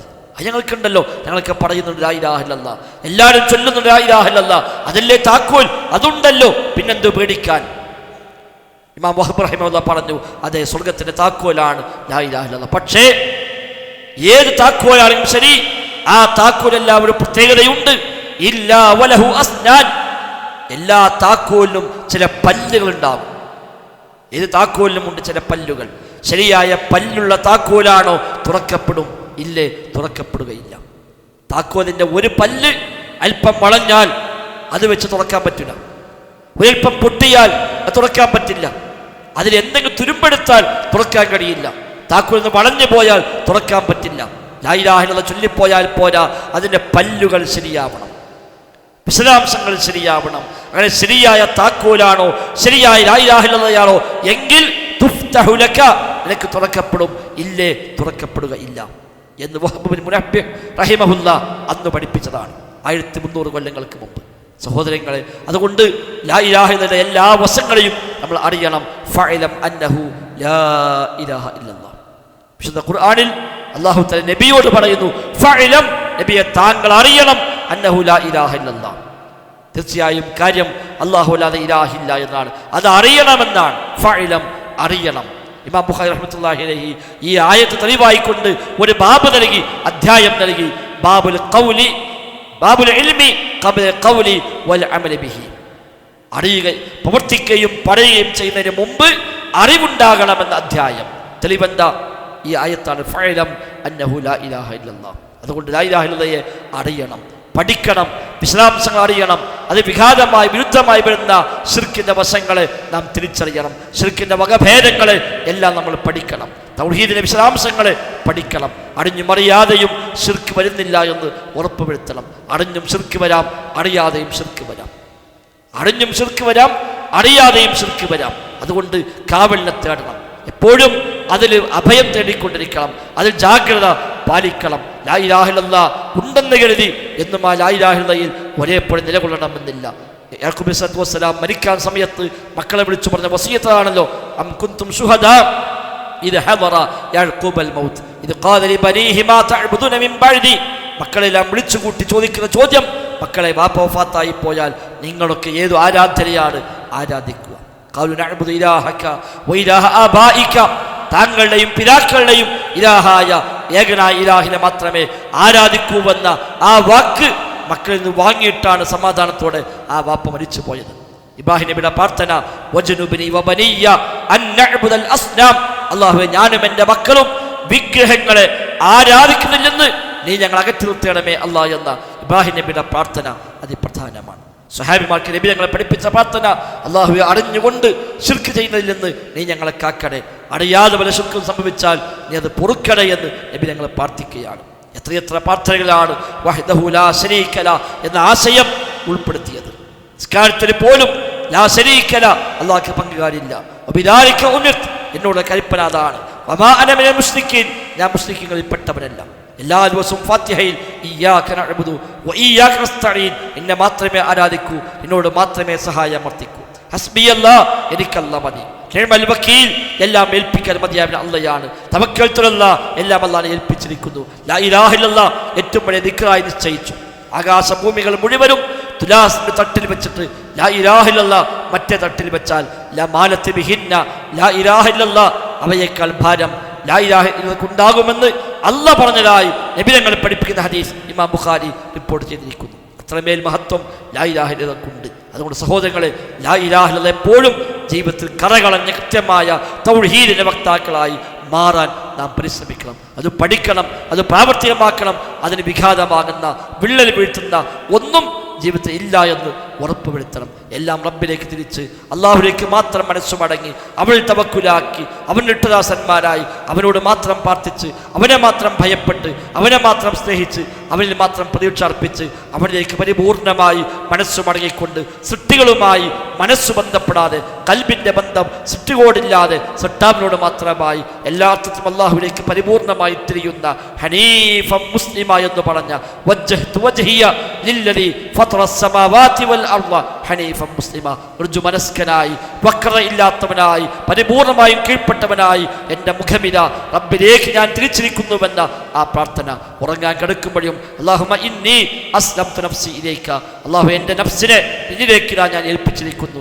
വജ്ജഹ്തു വജ്ഹി ഇലൈക, എൻ്റെ മുഖമിത നിന്നിലേക്ക് ഞാൻ തിരിച്ചിരിക്കുന്നു. വഫവ്വൽതു അംരി ഇലൈക, എൻ്റെ കാര്യങ്ങളെല്ലാം ഞാൻ നിന്നെ ഏൽപ്പിച്ചിരിക്കുന്നു റബ്ബേ. വഅൽജഅതു ളഹ്രി ഇലൈക, എൻ്റെ മുതുകിനെ ഇതാ ഞാൻ നിന്നിലേക്ക് അഭയം പ്രാപിച്ചിരിക്കുന്നു റബ്ബേ. ലാ മൽജഅ വലാ മൻജാ മിൻക ഇല്ലാ ഇലൈക, നിന്നിൽ രക്ഷപ്പെട്ടു പോകാൻ ഒരിടമില്ല, ഒരു അഭയസ്ഥാനമില്ല റബ്ബേ നിന്നിലേക്കല്ലാതെ. ഇത് ഉൾക്കൊണ്ടുകൊണ്ട് ആത്മാർത്ഥമായി റബ്ബിനെ മനസ്സിലാക്കുക, അള്ളാഹിനെ സ്നേഹിക്കുക, അള്ളാഹിനെ കുറിച്ചുള്ള മഹത്വം മനസ്സിൽ ഊട്ടിയുറപ്പിക്കുക, റബ്ബിനെ കുറിച്ച് പഠിക്കുക, അവിടെ നാമങ്ങളെ പഠിക്കുക, വിശേഷങ്ങളെ പഠിക്കുക, അള്ളാഹിനെ കുറിച്ച് വിശദാംശങ്ങൾ അള്ളാഹു റസൂലും പഠിപ്പിച്ചതെല്ലാം പഠിക്കാൻ തയ്യാറാവുക, അഖീദ പഠിക്കുക, ലാ ഇലാഹ ഇല്ലല്ലാഹ് പഠിക്കുക. അതിന് വ്യത്യസ്തമായ സാഹചര്യങ്ങൾ ഇന്ന് നമുക്കുണ്ട്. ഓൺലൈനായും അല്ലാതെ നമുക്ക് എമ്പാടും സംവിധാനങ്ങളുണ്ട്. പീസ് റേഡിയോയിൽ ഒരുപാട് പ്രോഗ്രാമുകൾ അഖീദ പഠിക്കാൻ പര്യാപ്തമായത്, നേർപ്പഥത്തിൽ ധാരാളം ലേഖനങ്ങൾ അഖീദയുമായി ബന്ധപ്പെട്ടത്, മറ്റൊരുപാട് അഖീദ ക്ലാസുകൾ എല്ലാം നമുക്ക് ലഭ്യമാണ്. അതൊക്കെ ഉപയോഗപ്പെടുത്തി നമ്മുടെ വിശ്വാസത്തെ ക്രമീകരിക്കാൻ പരിശ്രമിക്കുക. അല്ലാഹു തആല തൗഫീഖ് നൽകി അനുഗ്രഹിക്കുമാറാവട്ടെ. അല്ലാഹുമ്മ റബ്ബന ആതിന ഫിദ് ദുനിയ ഹസന വഫിൽ ആഖിറതി ഹസന വഖിന അദാബന്നാർ. റബ്ബനാ തഖബ്ബൽ മിന്നാ റബ്ബനാ തഖബ്ബൽ മിന്നാ റബ്ബനാ തഖബ്ബൽ മിന്നാ ഇന്നക അൻതസ് സമീഉൽ അലീം വതുബ് അലൈനാ ഇന്നക അൻതത് തവ്വാബുർ റഹീം. വസല്ലല്ലാഹു വസല്ലം അലാ മുഹമ്മദിൻ വആലി വസഹ്ബിഹി അജ്മഈൻ.